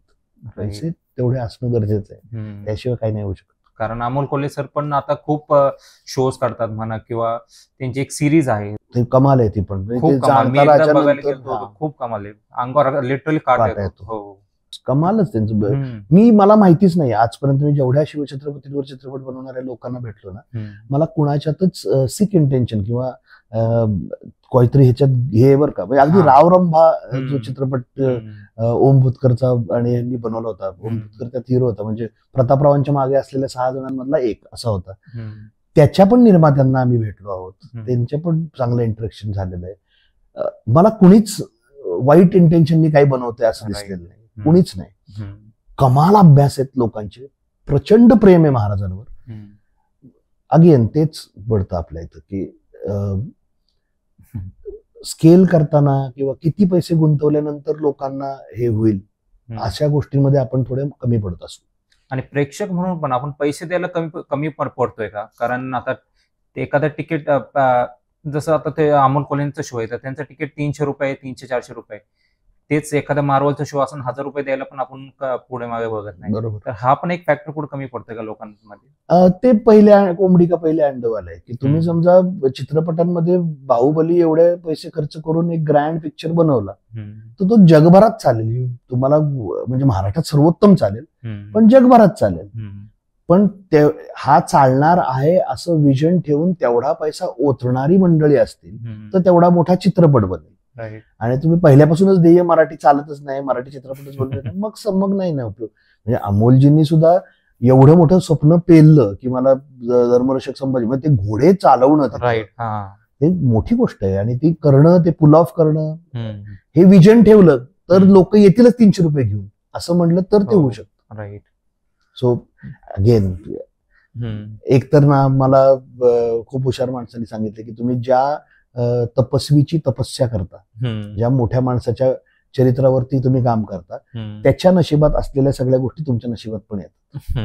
मग तुम्हाला कीर्ती पण तेवढी मिळेल पण मार्ग प्रचंड खडतर असणार आहे. या सगळ्याच लोकांच्या आयुष्यात सुद्धा म्हणजे अगदी दिग्पाल दादा म्हण, सुबोध दादा म्हण, अमोलजी म्हण, हे सगळ्यांच्याच प्रचंड कष्टातनं हे बनलेलं असतं. मी खूप नाही म्हटलं तरी बऱ्यापैकी बघितलेलं आहेत की काय कष्ट ते घेतात. आता आपल्याकडंच समाजच ओव्हर सेन्सिटिव्ह आहे. मी जबाबदारीने म्हणतोय की छोटासा कॉन्टेक्स्ट सोडून काढलेला एखादा तुकडा लगेच तोंडाला काळं फासलं पाहिजे, व्हायरल करून हे जे आहे ना. आणि ते नाहीये. समाज थोडा प्रगल्भ असणं गरजेचं आहे. हुशार लोक आहेत आपल्याकडे पण 4-5 जणांच्या गाढवपणामुळे सगळ्या समाजाचं नाव खराब होतं. अशाही गोष्टी आहेत. आता साधी उदाहरण आहे की मी बोलता बोलता समजा म्हटलं की मला ना जगात सगळ्यात ऑसम कोण माणूस आहे शिवाजी महाराज. माझा राजा आहे यार तो, मला अभिमान आहे माझा राजा आहे. मी यात छत्रपती म्हटलं नाही, मी यात काय म्हटलं माझा राजा एकेरी राजा उल्लेख. एवढीच तुकडा काढून कोणी दाखवला आणि रन करत राहिलं. या पॉडकास्टमध्ये या एका माणसाने महाराजांचा एकेरी उल्लेख केला. बरोबर. उद्या लोक घरी येतील तोंडाला काळा पुचल. अरे मी काय कॉन्टेक्स्ट मध्ये म्हणतोय, माझा गणपती बाप्पा, माझी तुळजाभवानी, माझी भारत माता या धरत्रीवर जर मी म्हणत असेल तर त्याला काही तर ते बघणं गरजेचं आहे ना. बरोबर. ओव्हर सेन्सिटिव्ह होऊन तुम्ही ज्यावेळी कॉन्टेक्स्ट सोडून आंधळ फॉलो किंवा आंधळा तिरस्कार करता तिथे मात्र थोडस सजग असणं गरजेचं. दॅट्स वेअर बऱ्याच ठिकाणी आपण चुकीचं हे होतो. एक परवा कुठली तर राजकारण्यांनी सांगितलं की महाराजांनी एक ते बाणा मराठी बाणा की तुटेन पण मोडेन पण वाकणार नाही. अगेन कॉन्टेक्स्ट काय आहे, कोणत्या परिस्थितीत कोण कसं वागलंय हे याचा अभ्यास न करताच तुम्ही तेवढीच गोष्ट घेऊन हे महाराजांचं रक्त मोडेन पण वाकणार नाही आपलं असं, ही जो ह्याला फाजील आत्मविश्वास म्हणतात. आणि बाकी कॉन्टेक्स्ट सोडून फक्त तेवढंच घेऊन मिरवायचं, मग तुम्ही नाही ना, मग तुमचं उत्कर्ष नाही होणार. तुम्ही महापुरुषाला समजून न घेतात एक आउट ऑफ कॉन्टेक्स्ट घेऊन वाक्य बोलतात, वाक्य मिरवतात. It's wrong. शिवछत्रपतींनी संभाजी महाराजांचे प्रसंग आले त्यावेळी गरज पडताना माघार घेऊन परत उत्थान करण्याच्या साठी घेतलेली माघार असते, यशस्वी माघार असते. राजकारणातली लोक आहेत ही. संभाजी महाराजांनी ज्यावेळी अतोनात यातना सहन केल्या आणि प्रसंग आला की नाही आता ज्यावेळी वेदनेमधून जाताना एक प्रसंग असा येतो, महाराजांनी अन्नत्याग केलेला आहे. संभाजी महाराजांनी त्या बलिदानाच्या जो मास पाळला जातो आता सुद्धा त्यात अन्नत्याग केलाय, कारण की त्यांना माहिती आहे की डोळे नसलेला, बोलता नाही येणारा असा राजा माझ्या लोकांच्या काही कामाचा नाहीये, याच्या पुढे मी जगायलाच नाही पाहिजे. तिथे मोडेन पण वाकणार नाहीये, because there was no other choice. तसं अनुकरण करा ना तुम्ही. तेवढं आहे का? संभाजी महाराज धगधगता निखारा आहे, बोलताना श्वास भरून येतात, हातात नाही घेऊ शकत तुम्ही तो निखारा, तो आरपार जाईल. ते साधी काम नाहीये. महाराजांनी पण खूप किल्ले दिले होते त्या ट्रीटीवर साईन करताना. येस, पुरंदरच्या तहात आपण सपशेल माघार घेतली आहे आणि देर इज नथिंग रॉंग. माघार घेणं म्हणजे चुकीचं आहे, हाच मुळात चुकीच्या गोष्ट शिकवली जाते आपल्या लोकांना. घरी बघा तुम्ही, कामवाली बाई येणार, ताई 2 दिवस येणार नाही बरं का, बायको गयावया करते, नका असं करू मावशी. तुम्ही मालक आहात, तुमच्याकडे काम करणारी बाई आहे, तुम्ही किती डिपेंडंट आहात. तिथं सुद्धा तुम्ही असं म्हणता की नाही तुम्ही असं नका करू, 2 दिवस तरी येऊन जा. राईट. तिथं तुम्ही हे मिरवून बसणार की आमच्या राजाने सांगितलं माघारच घ्यायची. अरे काय बोलताय म्हणजे. म्हणून तर म्हणतो ना की इतिहासाच्यातून जर तुम्ही तुकडे काढून मनाला वाटेल तसा अर्थ घेऊन जर पुढे गेलात ना तर ते मिसलीडच करेल.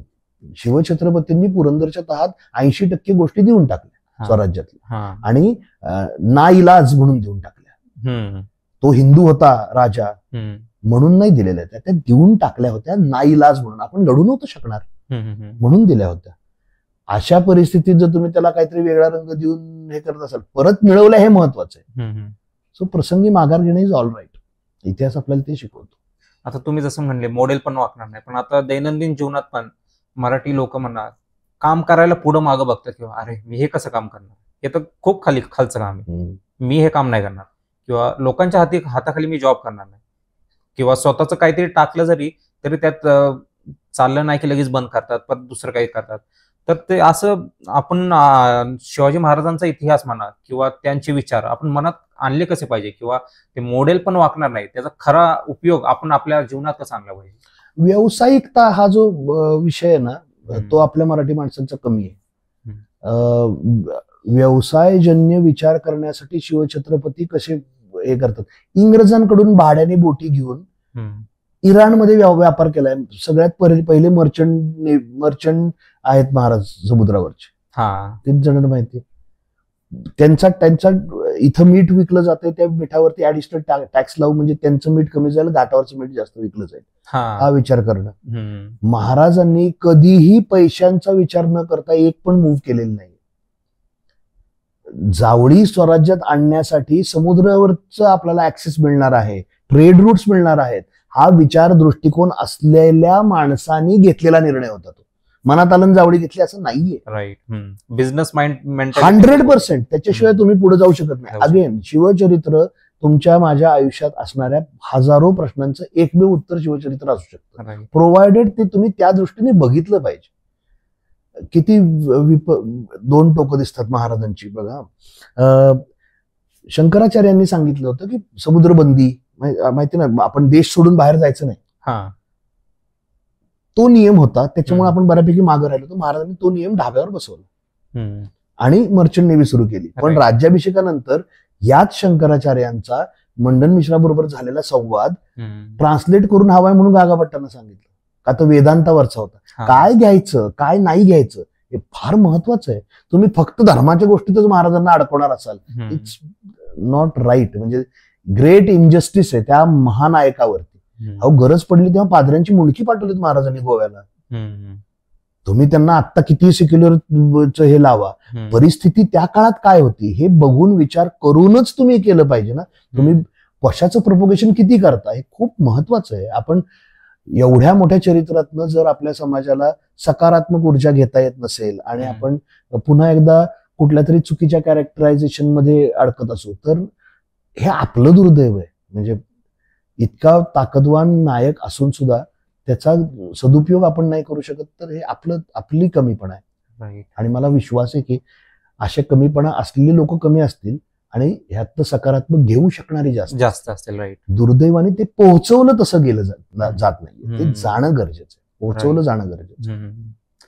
तर आता पोहोचवणं जाणं, तुम्ही जसं म्हणले पोहोचवणं गेलं पाहिजे, तर त्याचं काम आता सध्या कोण करतंय? म्हणजे आता दैनंदिन प्रत्येक आपापल्या कामात लागले, तर त्याचं काम सध्या असं कोण व्यक्ती म्हणा किंवा समाज म्हणा कोण असं करतंय का? कमाल लोक आहेत काम करणारी ह्याच्याबद्दल. म्हणजे चित्रपटांमधून सुद्धा एक चांगली क्रांती होऊ शकते. खूप महत्वाचं आणि खूप ताकदवान माध्यम आहे. दुर्दैवाने ना चित्रपटांमध्ये बजेट कमी असल्यामुळं एका चॅप्टरमध्ये म्हणजे आता दिग्पाल दादाच्या मूवीमध्ये पावनखिंड मध्ये अजयजींनी जे बाजी होते तेच तानाजी आहेत. क्षमता प्रचंड आहे. किंवा तुम्ही असं बघा की शिवछत्रपतींचं चरित्र वठवणारे प्रत्येक नायक हे 50 वर्षाची पेक्षा जास्त आहेत. तोपर्यंत कदाचित ती क्षमताच येत नसेल. मग 29व्या वर्षी महाराजांनी अफजलाला फाडले. तो तरुणच पाहिजे तो माणूस. त्याच्यावरती चित्रपटांची लिमिटेशन येतं. पण काम करताना आता शिवसृष्टी जी आंबेगावची बनली आहे कमाल काम केलंय ते. शिवसृष्टी अफलातून आहे शिवसृष्टी.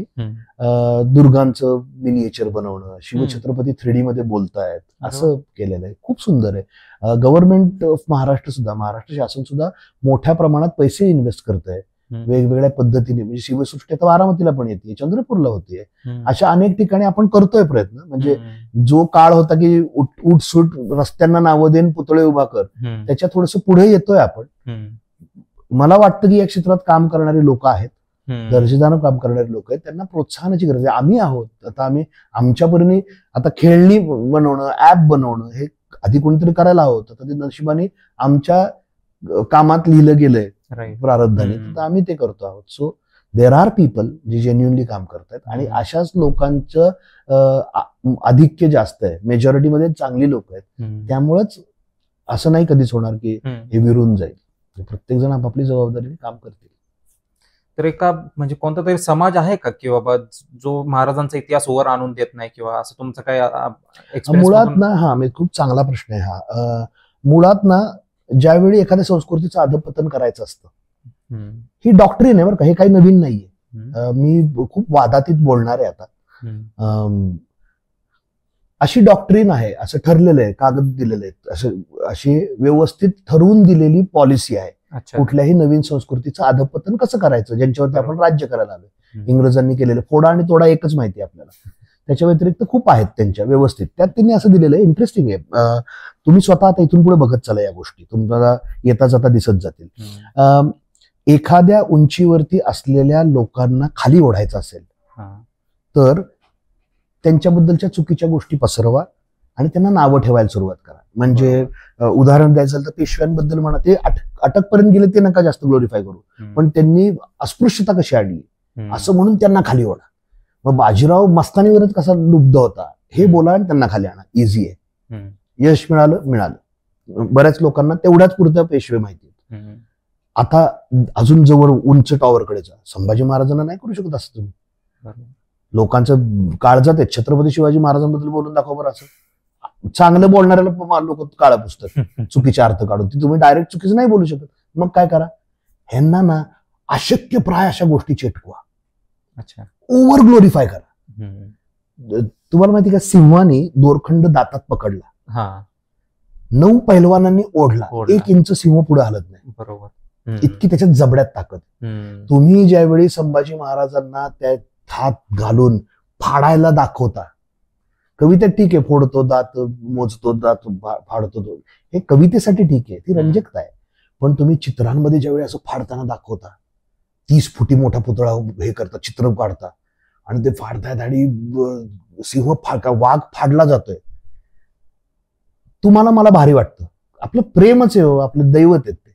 इमॅजिन दिस की एक परप्रांतीय माणूस आला आणि त्यांनी बघितलं, तो काय म्हणेल, हे असं कुठं असतंय. त्याच्या असं कुठं असतंय होय वाटण्यामुळं संभाजी महाराजांनी केलेले सगळे पराक्रम शून्य होतात. आता तो मुळात अशक्यच गोष्टी तुम्ही 60 किलोची 65 किलोची तलवार उचलतो तो यसाची, 9 तासात दिल्लीहून पुण्याला. अरे नव्हतं असं काय राव. हे अतिशयोक्ती जोडून क्रिंज करून टाकायचं कंटेंटला. आणि तो एकदा कंटेंट क्रिंज झाला की त्या व्यक्तीची बोललेली कुठलीही गोष्ट खरी नाही वाटत. जगात सगळ्यात जास्त ताकदवान मसल असतो हत्तीची सोंड. ती एका वारात ज्या माणसाने कापली, ज्याचे ऐतिहासिक दस्तऐवज आहेत, त्याला तलवार 65 किलोची नाही लागत, त्याला निर्धार तेवढ्या मनाचा लागतो. आपण आपल्याच स्टोरी ओव्हर ग्लोरिफाय करून सांगितल्या तर त्या घडल्याच नाहीत असं वाटण्याची शक्यता जास्त आहे. तोच, आणि हे डॉक्ट्रिन आहे, ठरलेलं आहे की हे असं केलं की यांचेच हिरो अधपतन होईल. सो संभाजी महाराजांनी महिनाभर काय हाल भोगले ह्याच्याबद्दल कोणीही बोलणार नाही. त्यांनी वाघ फाडला, त्यांनी कशा प्रकारे एकाच वेळी 8 शत्रूंची युद्ध केलं, कोणी बोलणार नाही. त्यांनी वाघ फाडला, त्याचं मोठं चित्र लागतं. Again visual aid. तुम्ही किती ओव्हर ग्लोरिफाय कराल त्यांनी ते अशक्यप्राय होऊन जातं. आपणच प्रेमापोटीच या ट्रॅपमध्ये अडकत चाललेलो आहोत. आणि खूप सजगपणे डोळे उघडून बघणं गरजेचं आहे. तुम्ही कधीही सॉरी, दिल्लीमध्ये तुमचा कोणी मित्र असेल त्याला सांगा की आमचे जे योद्धे होते ना 65 किलोची तलवार घेऊन मिरवायचे, बोंबल होतं, तुम्हाला म्हणा भारी भारी. तो कधीही आयुष्यात विश्वास ठेवला नाही. विश्वास ठेवणार नाही. त्याला 65 किलो माहिती, त्याला माणूस माहिती, त्याला दंडातली ताकद माहिती, किती असेल का बाहुबली होतोय, बाहुबली झाला तो, काल्पनिक झालं. सो आपण प्रयत्न केला पाहिजे की आपण, आणि गरज नाहीये ओव्हर ग्लोरिफिकेशनची, आपला इतिहास तसाच खूप रंजक आहे. राईट. सो आमच्या कंटेंटमध्ये कुठेही शिवछत्रपतींच्या जन्माच्या गोष्ट सांगताना हत्तीवरून साखर वाटली, रयतेमध्ये आनंदाचं वातावरण, नगारे वाजले, असल्या गोष्टी नाहीयेत. त्या काळातली परिस्थिती काय होती, महाराजांच्या जन्माच्या वेळी किती भयंकर त्रासातनं आपला समाज चालला होता, याच्यावरती आम्ही एम्फेसिस केलेलं आहे. आणि छत्रपती नाव का आपण वापरतो, का छत्रपती नाव शिवाजी महाराजांचा आधी आपण छत्रपती लावतो, का लावलं जातं? अगेन ते पण आता त्याच्याशी सेंटिमेंट्स खूप जोडलेले आहेत आपल्या, की छत्रपती नाही म्हणलं म्हणजे तुझं महाराजांबद्दल प्रेम नाही. छत्रपतीचा अर्थ माहित नसलेले लोक जास्त आहेत जे ह्याच्यावरती आक्षेप जास्त घेतात. बरोबर. छत्रपती चा अर्थ असा आहे की परप्रांतीय आक्रमकांच्या जाचाच्या विरुद्ध सर्वसामान्य रयतेवरती ज्यांनी शेल्टर, ज्यांनी छत्र पकडलं आणि ते छत्र तोलून धरण्याची क्षमता असलेला म्हणजे छत्रपती. सो ते जबाबदारी जास्त आहे रॅदर दॅन जे मोठे मोठे शब्द लावतात त्याच्यापेक्षा छत्रपती ही कमालीची मोठी जबाबदारी आहे की ज्याच्यावरती जो रिस्पॉन्सिबल आहे एका सिव्हिलायझेशनच्या वेलनेससाठी, ती क्षमता असलेला माणूस म्हणजे छत्रपती. सो ते म्हणताना हे माहिती असेल तर फार त्याला किंमत येते, त्याला एक ताकद येते. वाव. आता तुम्ही तुमच्या गेम मध्ये 38 वॉरियर्स इन्क्लूड केल्या, तर आपल्याला सहसा ते 5-6 आपल्याला नावं माहित असतील. बरोबर. तानाजी मालुसरे म्हणा किंवा हे, पण त्या रिलेटेड अजून काय असे वॉरियर्स आहे ज्यांचं नाव कधीच जास्त घेतलं जात नाही, पुस्तकात म्हणा किंवा शिकवणीत म्हणा किंवा पिक्चर मध्ये, मूवीज मध्ये सुद्धा? असे कोणकोणते असे वॉरियर्स आहेत ज्यांचं नाव कधीच जास्त? बापरे, आपण तर 70 मावळ्यांना चेहरे, 70 स्वराज्य योद्ध्यांना चेहरे दिलेत. आणि आपण ना एक टर्मिनॉलॉजी ठेवली की तुम्ही मी मावळे. बरोबर. शिवछत्रपतींच्या विचारांनी लढणारे सैनिक म्हणजे मावळे. तानाजीरावांना मावळे नाही म्हणायचं, तानाजीराव स्वराज्य योद्धे आहेत, स्वराज्यासाठी लढलेले योद्धे आहेत. सो असे आम्ही 70 स्वराज्य योद्ध्यांना चेहरे दिलेले आहेत 70 आतापर्यंत, आणि ते सुद्धा आम्ही कमी पडतो आहोत. आता ह्यांना न्याय देऊ आणि मग पुढचे बघूयात याच काळातले, यामुळे 70. अदरवाईज अजून करता येऊच शकतील. आणि असे नाहीयेत कोणी, म्हणजे मी म्हटलं ना 90% मोठ्यांना 90% शिवछत्रपतींचा इतिहास माहित नसतो. बरोबर. शिवछत्रपतींनी आपल्या दरबारात बसून आपलं आत्मचरित्र लिहून घेतलं असा ग्रंथ म्हणजे शिवभारत. शिवभारत कवींद्र परमानंद यांनी लिहिलेला तो ग्रंथ आहे. त्या ग्रंथामध्ये शिवछत्रपतींच्या सैन्यामधल्या पंचाग्नी कोण, महाराजांचे पंचाग्नी कोण, अशा 5 जणांचा उल्लेख आहे. त्यातले 2 नावं तुम्हाला कदाचित माहिती असतील, एक नाव माहिती असेल, दुसरं पण अवघड आहे. या पॉडकास्टमध्ये आलं म्हणून ते दुसरं माहिती असेल, उरलेले 3 कोणाला माहिती नाही. आता हे किती ग्रेव मिसंड, किती माहितीचा अभाव किती वाईट आहे. अफजलला अंगावर आल्यानंतर त्याच्या सैन्याला संपवताना तलवार चालवण्याची हौस फेडून काढलेले 5 शिवछत्रपतींचे योद्धे म्हणजे तानाजी मालुसरे, येसाजी कंक, कमळोजी साळुंखे, कोंडाजी वरखडे आणि रामजी पांगेरा, या 5चे उल्लेख आहेत. आता यातले पहिले 2 सांगितले, बाकी 3 किती जणांना माहिती आहे. आणि प्रत्येकाचं चरित्र तुफान आहे. हाच रामजी पांगेरा 700 जणांना घेऊन 20,000 विरुद्ध लढलाय पुढे, ज्यांनी इथं हे केलं. कमळोजी साळुंखे लढलेले आहेत, वरखडे तर राज्याभिषेकाच्या वेळेपर्यंत होते.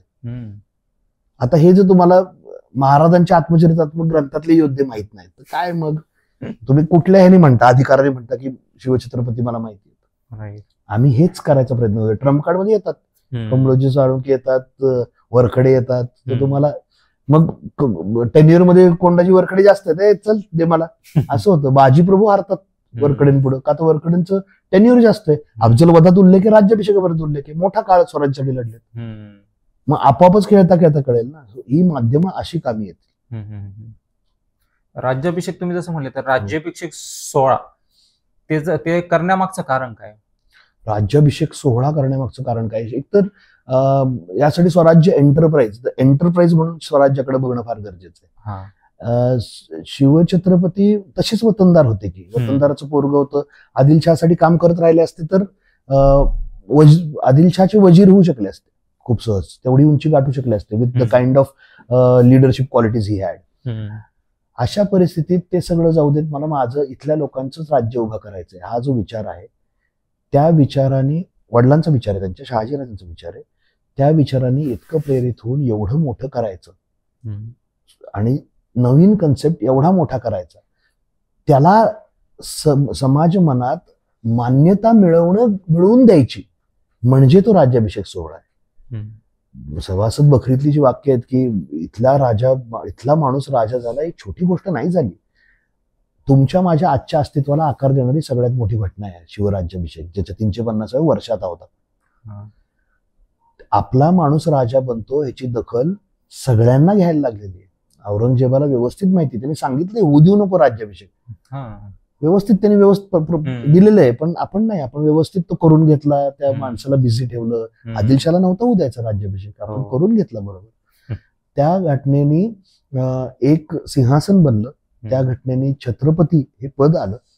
आपल्या मधल्या एकाचं, जो एकदेशीय लोकांच्या, महाराजांच्या जन्माच्या वेळी एकही राजा इथला आपला नाहीये, भारतीय मूळ असलेला एकही राजा नसताना वयाच्या काय 46-44 वर्षी इतका मोठं एम्पायर उभा करून, क्षेत्रफळाने नका म्हणू तुम्ही, पण नीतीने, मूल्याने, श्रीमंतीने इतकं मोठं एम्पायर उभं करायचं, 1-1.5 लाखाचं पायदळ वगैरे असलेलं, हे त्यातच within it self is a huge thing. ते कसपट वाटतं, ते काहीच नाही.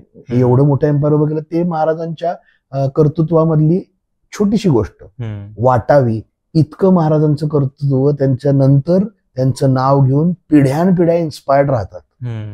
कितीही तुम्ही, मी व्यावसायिकतेबद्दल बोललो तरी सुद्धा या पॉडकास्टमध्ये पण 80% शिवछत्रपती व्यापून आहेत. मी माझ्यासारखा माणूस कॉर्पोरेट विश्व सोडून 350 वर्षानंतर त्याच्यावरती नाव सगळं आयुष्य सोडून देतो असं ठरवतो. ही सगळी त्या व्यक्तिमत्वातल्या ताकदीचीच लक्षणं आहेत. ते नाव तेवढं उंच होतं. तो राज्याभिषेक वॉज म्हणजे तुमच्या माझ्या आजच्या अस्तित्वाला आकार देणारी गोष्ट आहे राज्याभिषेक. आता काय काय तुम्ही अनटोल्ड वॉरियर जसं म्हणले, मोरारबाजी देशपांडे, तर त्यांच्याबद्दल तुम्ही थोडं सांगू शकाल? मोरारबाजी देशपांडे त्यांनी काय असं केलं होतं लोकांपर्यंत, आतापर्यंत ती माहिती लोकांपर्यंत पोहोचलेली नाही, किंवा जे जाणकार नाही आहेत ह्या रिलेटेड. तानाजी मालुसरे तर सगळ्यांनाच माहिती, तर मोरारबाजी देशपांडे बद्दल बोलू शकाल? हो, मोरारबाजी देशपांडे, मी कोणाबद्दल पण बोलू शकेन, तू जरा सांग फक्त. मोरारबाजी देशपांडे त्यातल्या त्यात नोन आहेत, म्हणजे मला ज्यावेळी अभ्यास सुरू केला तेव्हा मोरारबाजी देशपांडे माहिती होतं. मोरारबाजी देशपांड्यांचं ना खूप इंटरेस्टिंग गोष्ट आहे ही सुद्धा, मी तुम्हाला परत एकदा एक वेगळ्या पद्धतीने सांगायचा प्रयत्न करतो. मोरारबाजी देशपांडे जावळीच्या वेळी चंद्रराव मोरांकडनं लढत होते, आणि त्यांना कौल दिला की अरे तू कॉज माझं हे, तू एक जावळीसाठी लढण्याऐवजी तुझा राजा पळून गेला, चंद्रराव पळून गेला होता. त्यावेळी मोरारबाजी त्यांचे 6 भाऊ होते, 6-7 भाऊ होते, ते सगळे स्वराज्यात आले होते. तेव्हापासून त्यांना पुरंदर सांभाळायला दिला होता. पुरंदर सांभाळताना ग्रेटनेस अबाउट धिस पर्टिक्युलर स्वराज्य वॉरियर वॉज डेलिगेशन. नेतृत्वामध्ये डेलिगेशनची क्षमता असली पाहिजे. असेन किंवा नसेन मी, माझ्या नंतर काय करताय शिवछत्रपती. आता सिनारिओ समजून घ्यायचा प्रयत्न करूया. पुरंदराच्या भोवती 60-65 हजाराचं दिलेर खानाचं सैन्य, तिथंच एक छावणी लागली ज्याच्यात मिर्झा जयसिंग आहे. आपण हारतोय. पुरंदरच्या युद्धाच्या वेळी जो वाईट वरवंटा फिरवायचं काम करत होता मिर्झा जयसिंग, शिवलिंगाची पूजा केली व्यवस्थित आणि शिवाकडे आराधना केली की मला सामर्थ्य दे, मी या सगळ्या लोकांना जाळी. एकेका भागावरती एक माणूस, जिजाऊ सिंहगडावरती अडकल्यात वेढ्यात, शिवछत्रपतींच्या राजगडावरती हल्ले होत आहेत. अशा परिस्थितीत दिलेर खानाने वेढा दिलाय आणि पुरंदर पडत नाहीये. पुरंदर लढत राहतोय. शेजारचा वज्रगड घेतला, तिथून तोफा यायला लागला, तरी पुरंदर पडत नाही, पुरंदर लढतोय. शिवछत्रपती तहाची बोलणी करायला छावणीत आलेत, तरी पुरंदर लढतोय. दिलेर खानचं मन वर खाली होते, हे तहाचं साईन व्हायच्यात, मला पुरंदर घ्यायचंय. अशात पुरंदर लढतोय. त्यात त्यांचा जो लीडर आहे मोरारबाजी देशपांडे, त्याला बाण लागून तो मरतो. बरोबर. सर्वोच्च बलिदान केल्यानंतर इंटरेस्टिंग थिंग इज त्यानंतर काय घडलं. आत्ताच्या तारखेला ज्यांना आपण मागासलेले किंवा आरक्षण ज्यांना देतो आपण अशी लोक म्हणतो ना, ती सगळी मंडळीत पुरंदरावरती आहेत. एकोपा, आपल्या जात पात सोडूनचा एकोपाचं उत्तम उदाहरण पुरंदरचं युद्ध आहे, पुरंदरचं वेढा. मोरारबाजी गेल्यानंतर ती लोक पत्र लिहितात महाराजांना, एक मोरारबाजी गेले म्हणून काय झाले, आम्ही तैसेच आहोत. निर्धाराने लढू. हम्म. हे पत्र जातं आणि पुरंदर लढतच राहतो. हा. त्या नेत्याचं डेलिगेशन इतकं स्ट्रॉंग आहे, हम्म. जात पाताची सगळी बंधनं सोडून ती लोक सुद्धा लढतच राहतात. हम्म. सो एका कॉजला किती एकनिष्ठ आहेत सगळे, एका चांगल्या लिडरशिपच्या अंडर. वा. खूप सुंदर उदाहरण आहे पुरंदर. ते बलिदान केलेले म्हणजे मोरारबाजी देशपांडे. हम्म. आता हे एकाच सांगितलं, असे 70 जण आहेत. So this podcast will go on for. तर महाराज अजून समजा 10 वर्ष जगले असतील, तुम्हाला काय वाटतं काय पुढे घडलं असते? वाव. ज्यांना मी खूप मोठा इन्स्पिरेशन आणि गुरु मानतो ते आमचे मेहंदळे गुरुजी आहेत ना. मी या पॉडकास्टच्या वतीने आवाहन करेन सगळ्यांना, छत्रपती शिवाजी महाराज झाले नसते तर नावाचा एक कल्पनाविलास आहे त्यांनी केलेला. ते हिस्टॉरियन आहेत, ते कल्पनाविलास वगैरे करत नाहीत. पण नसते झाले तर हे सांगताना आपल्यावरती अत्याचार किती झालेत असं सांगणार ते पुस्तक आहे. 100 रुपयाची पुस्तिका आहे, मराठी इंग्रजी दोन्ही भाषेत आहे. गरोदर स्त्रिया, हलक्या हृदयाच्या माणसांनी ती वाचू नये, लहान मुलांच्या हातात पडू देऊ नका. मोठ्या ज्यांना जबाबदार लोकांना माहिती करून घ्यायचं की आपल्यावरती काय काय झालं, त्यांनी वाचावं. त्या पुस्तकात जो कल्पना त्याच्या एक्झॅक्ट विपरीत कल्पनेलाच तुम्ही मला करायला सांगता की महाराज अजून 5 वर्ष 10 पण नाही 5च वर्ष असते. एक म्हणजे मला प्रामाणिकपणे वाटतं की पॉवर ट्रान्झिशन जे आहे ना, शहाजी राजांनी महाराजांना पुण्यात पाठवताना ग्रँड प्लॅन सेट होता की दक्षिणेला संभाजी महाराज म्हणजे शिवछत्रपतींचे मोठे भाऊ बघतील, तो इन्फ्लुएन्स वाढला, इकडे इन्फ्लुएन्स वाढला की आपण आदिलशाही गिळून टाकू, साऊथ फ्री होईल. शिवछत्रपतींनी हे केलं असतं जर त्यांना अजून थोडी वर्ष मिळाली असती, राजाराम महाराज आणि संभाजी महाराजांमध्ये पॉवर ट्रान्झिशन व्यवस्थित झालं असतं, जे होऊ शकलं नाही. महाराज त्या मनाने अवेळी गेलेत.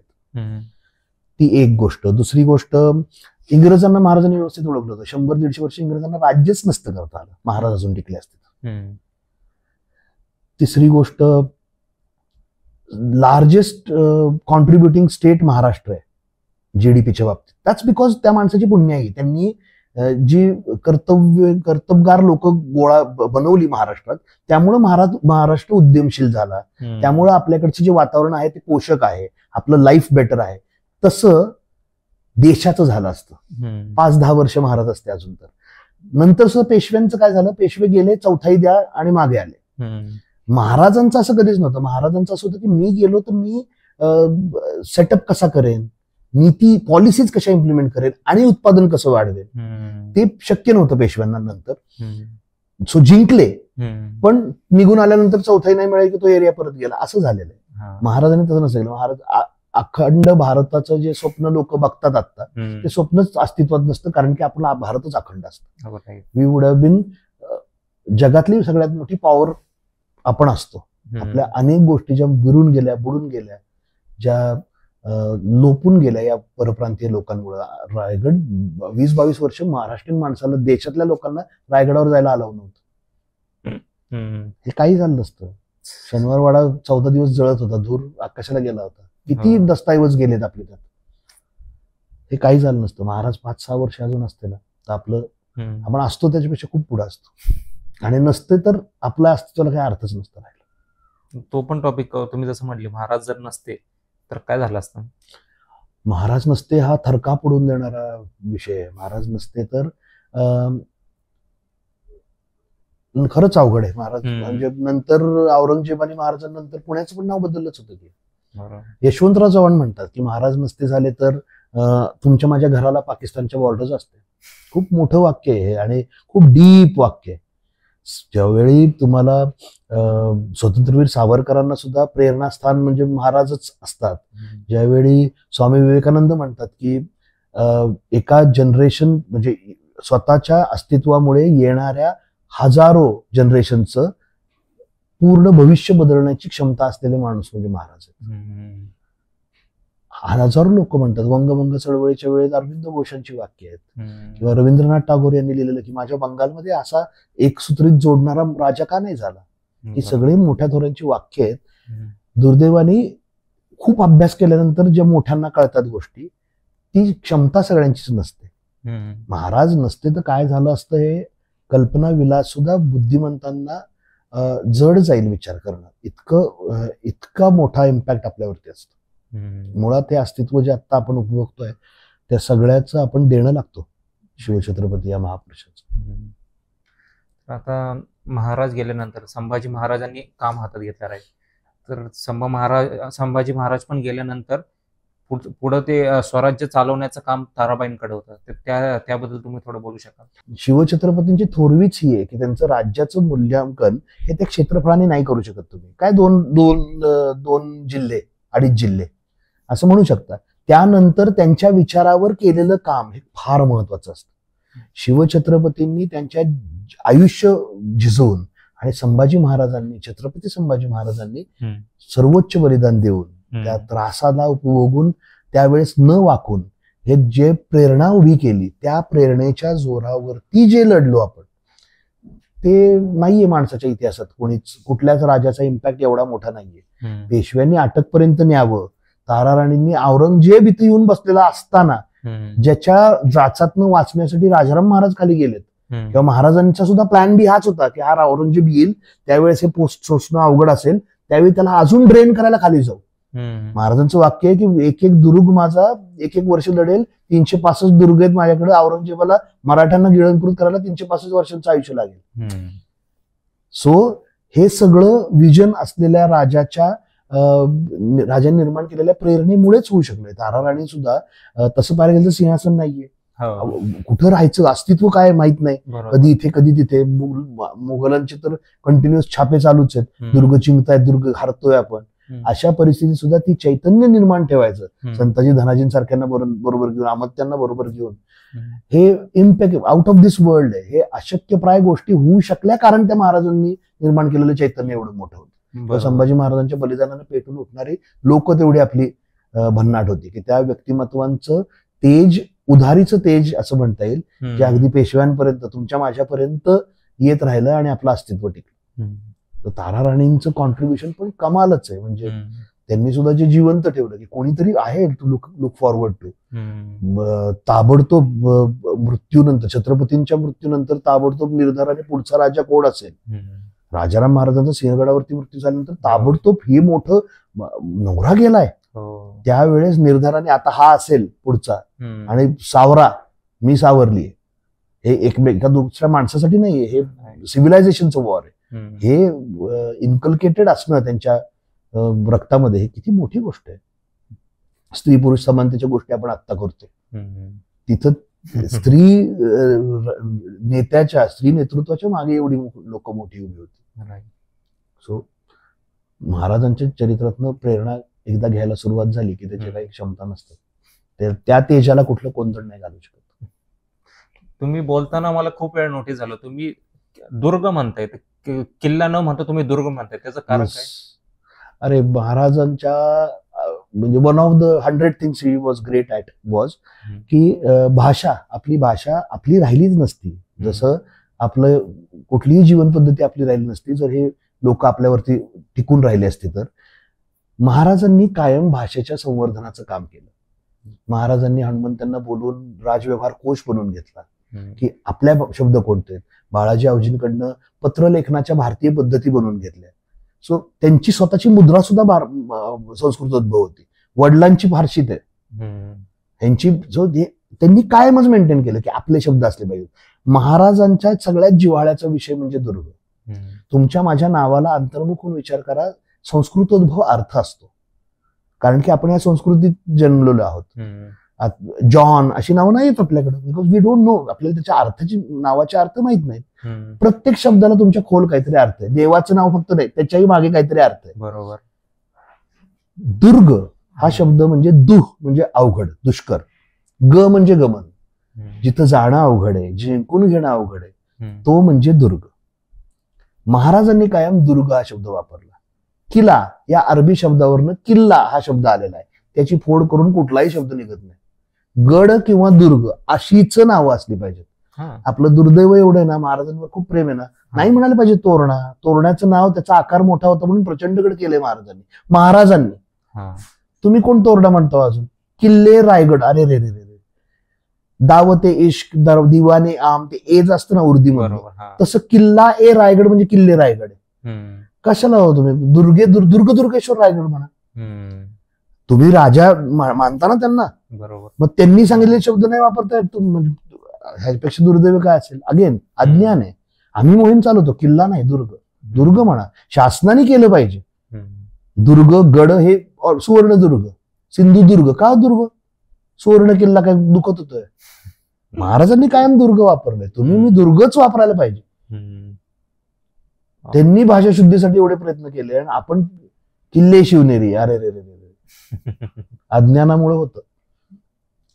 तर त्यावेळेसचा संघर्ष म्हणजे जीवना मरणाचा संघर्ष होता. जगायचं आज मारायचं कधी काय सांगता येत नव्हतं. बरोबर, कोण कधी काय हल्ला करून काही सांगता येत नव्हतं. बरोबर. पण आताचा संघर्ष म्हणजे जॉब म्हणा किंवा डिप्रेशन म्हणा किंवा अँझायटी म्हणा, तर तो त्याच्याकडे आपण मागं जर बघितलं तर आपले खूप आता प्रॉब्लेम्स खूप छोटे वाटतात. बरोबर. तर असं कंटिन्यू असं काही केलं पाहिजे का, म्हणजे कंटिन्यू दैनंदिन लोकांमध्ये किंवा अवेअरनेस या रिलेटेड केलं पाहिजे का? कारण की आता एखादा जॉब भेटला नाही किंवा डिप्रेशन होऊन काय आता तुम्ही जसं सुसाईडचे केसेस पण खूप वाढत चालले, डिप्रेशन सायकोलॉजिस्ट कडे जाण्याचं प्रमाण खूप वाढत चाललंय. पण तेच आपण तो इतिहासाकडे बघितलं तर त्यावेळेसचा संघर्ष ह्या मानण्याचा काहीच नव्हता. बरोबर. कारण की ते जीवना मरणाचा प्रश्न होता. लोक कधी आपल्यावर हल्ला करतील समोरची किंवा कधी आपल्यावर एक बाण येईल, काही सांगता येत नव्हतं. बरोबर. मला तुमच्या प्रश्नातला लपलेला प्रश्न असा जाणवला की आत्ता कोणी अफजल येणार नाहीये माझ्यावरती 39,000 सैनिक घेऊन. माझ्याकडची आव्हानं वेगळी आहेत. मला फक्त 20% राईज मिळवायची आहे. That is going to solve most of my problem. मला राहायला घर नाही, माझं 2 केस झाली पाहिजे. बरोबर. मग शिवचरित्र तुम्हाला काय गरजेचं आहे किंवा तर खूपच गोष्टी महाराज, अगेन सगळ्या प्रश्नांचं उत्तर आहे महाराजांच्या आयुष्यामध्ये. सी 35-36 वय असेल, पुरंदरचं तह झालं, 80%. तुम्ही आयुष्यभर कमवलेलं, 1 सेकंडसाठी डोळे मिटान विचार करा, तुमच्याकडचे सगळे ऍसेट 80% कमी झाले. What will you do? त्याच ऍसेटवरनं उडी मारून जीव द्या. बरोबर की? संपलं माझं आयुष्य. तिथून पुढे 3 वर्ष मध्ये सगळं परत मिळवायचं, हा निर्धार ज्या मांडतो, करून दाखवले तुमच्या राजाने, कणभर करून दाखवा. तुम्हाला कोण म्हणते की सगळे दुर्ग परत मिळवा मुघलाच्या विरुद्ध? तुम्ही तुमचं तर मिळवा. हे चरित्र, महाराजांचं चरित्र तुम्हाला एवढी प्रेरणा देऊच शकतं. अफजल सारखा माणूस त्याला एकांगी करून संपवणं, आग्र्याच्या आम्हाला येतात ना प्रश्न की काय करू काय कळत नाही. आम्ही आग्र्याची सूट का आठवतो बाबा? आग्र्यात अडकलेत महाराज, काय कराल? त्यांच्या उंचीला, त्यांच्या उंचीचा प्रॉब्लेम परमेश्वराने त्यांना दिला. बरोबर. तुमच्या उंचीला तुमच्या उंचीचा दिलाय. बघा, ते सुटले, त्यांचं नाव घ्या सुटा. There are veg. तुम्ही सकारात्मक, हे खूप सुंदर, ह्याच्यात छान एक दाखला आहे, खूप कमी लोकांना माहिती असेल. व्यंकोजी म्हणून महाराजांचे जे भाऊ होते तंजावरचे, त्यांचं असं महाराजांना आलं होतं की आता बस, आता मला I am done with my life आणि मला आता अध्यात्मात जायचंय. शिवरायांचं त्यांना उत्तर आहे की अरे माझा भाऊ ना तू, कशाची मग कमी आहे तुला? माझं नाव घे, मी काय करतोय बघ. हे कर्तृत्व गाजवायचे, पुरुषार्थ गाजवायचे दिवस आहेत. एक दिवस घ्यायचीच आहे की समाधी, त्यावेळी घेऊ. आता मुकाट्याने निकराने लढायला लाग. तुम्ही म्हणा तुम्ही भाऊ आहात महाराजांचे, वाचा ते पत्र. तुम्हाला जर प्रेरणा नाही मिळेल तर तुम्ही मुडदाड आहात. खूप कमी लोक असे असतील पृथ्वीच्या पाठीवर ज्यांना त्या पत्राने प्रेरणा नाही मिळणार. सो महाराज बरोबर असणं म्हणजे फक्त नाव गोंदवणं किंवा हे नाही. तुम्ही त्यांचं चरित्र शिकलात तर तुम्हाला खूप गोष्टी देण्यासारख्या आहेत. आमचं तर आयुष्याचं ध्येयच ते. तुम्ही जसं म्हणले नाव नोंदवणं, किंवा आता गाडीवर पण आपण स्टिकर्स वगैरे लावतो, तर ते लावले पाहिजे का नाही? मला ना कुठल्याच गोष्टीचा टोकाचा विरोध करणं बरोबर नाही वाटत. उद्देश काय? औरंगजेबाने काय केले, शिवलिंग तोडल्या आणि मंदिरं जी तुटली होती, जी मशिदी जी बांधल्या त्याच्या पायात जाणीवपूर्वक त्या ठेवल्या पायऱ्यांमध्ये. उद्देश काय होता त्याचा? आमची लोक ज्यावेळी त्या मशिदी चढून जातील त्यावेळी त्या शिवलिंगावर पाय पडेल. 100% घाणेरडा उद्देश आहे, त्याचा धिक्कारच केला पाहिजे. तुम्ही स्टिकर लावलं, पावसाळ्यात त्याच्यावर चिखल उडला. स्टिकर हे प्रतीक आहे. तुम्ही लावण्याच्या मागचा उद्देश त्याच्यावर चिखल उडणं आहे का? पाय पुसण्यावरती लक्ष्मी देवीचं चित्र होतं एक दिवशी अमेझॉनवर. त्यांना कल्पनाच नाही, त्यांना वाटलं डेटी आहे लावा, विरोध झाला, बंद झालं. पाय पुसण्याच्या ठिकाणी तुम्ही देवी नाही लावू शकत. एक्झॅक्टली तसं स्टिकर लावलं, तुम्ही प्रेम दाखवण्यासाठी लावताय तर चांगलं आहे, काळजी घ्या, त्याच्यावर धूळ नाही बसणार, बसली ती पुसून टाका. उद्देश तुम्ही पक्का ठेवा. तुम्ही लोकांच्या काय डोक्यात ठेवून त्यांनी ते केलंय हे जर फिक्स असेल ना तर फार त्याच्या, मी बघितलं ना की अरे महाराजांचं कसं काय केलं तू इथं, त्याच्यावर लोक त्याला बोल बोल बोलतायत. अरे त्यांनी त्यासाठी केलंय का? हम्म. त्याला महाराज मिरवायचे. अरे ते त्याचे राजा आहेत, तर तू माझा राजा पण आहे. त्याला मिरवायची पद्धत त्याची आहे, त्याला मिरवायचेत ना, त्याला घाण करायच्या दृष्टीने तो करतोय का, हे फक्त बघितलं पाहिजे. थँक्यू, तुम्ही आमच्या चॅनलवर आलात, तुम्ही आपली महत्वाची माहिती आम्हाला दिली आणि तुम्ही जे काम करताय लहान मुलांपर्यंत इतिहास पोहोचवण्याचं जे काम करताय ते खरंच कौतुकास्पद आहे. थँक्यू. त्यामुळे खूप चांगलं काम करताय, करत राहा अशी आपली विनंती. अगदी करत राहू. शिवछत्रपती आहेत बरोबर आपल्या, नक्की करत राहू. Thank you so much. Thank you. तुमच्या व्ह्युअर्सना पण खूप खूप आभार आहे तुम्ही बघितल्याबद्दल. द मावळा आपलं वेबसाईट आहे, तिथे पण जाऊन चेक करा की आपली कोणती उत्पादनं आम्ही काय करतो. हो नक्की, आम्ही वाटलं तर लिंक डिस्क्रिप्शन मध्ये टाकू. Yes, thank you. Thanks a lot. जय शिवराय.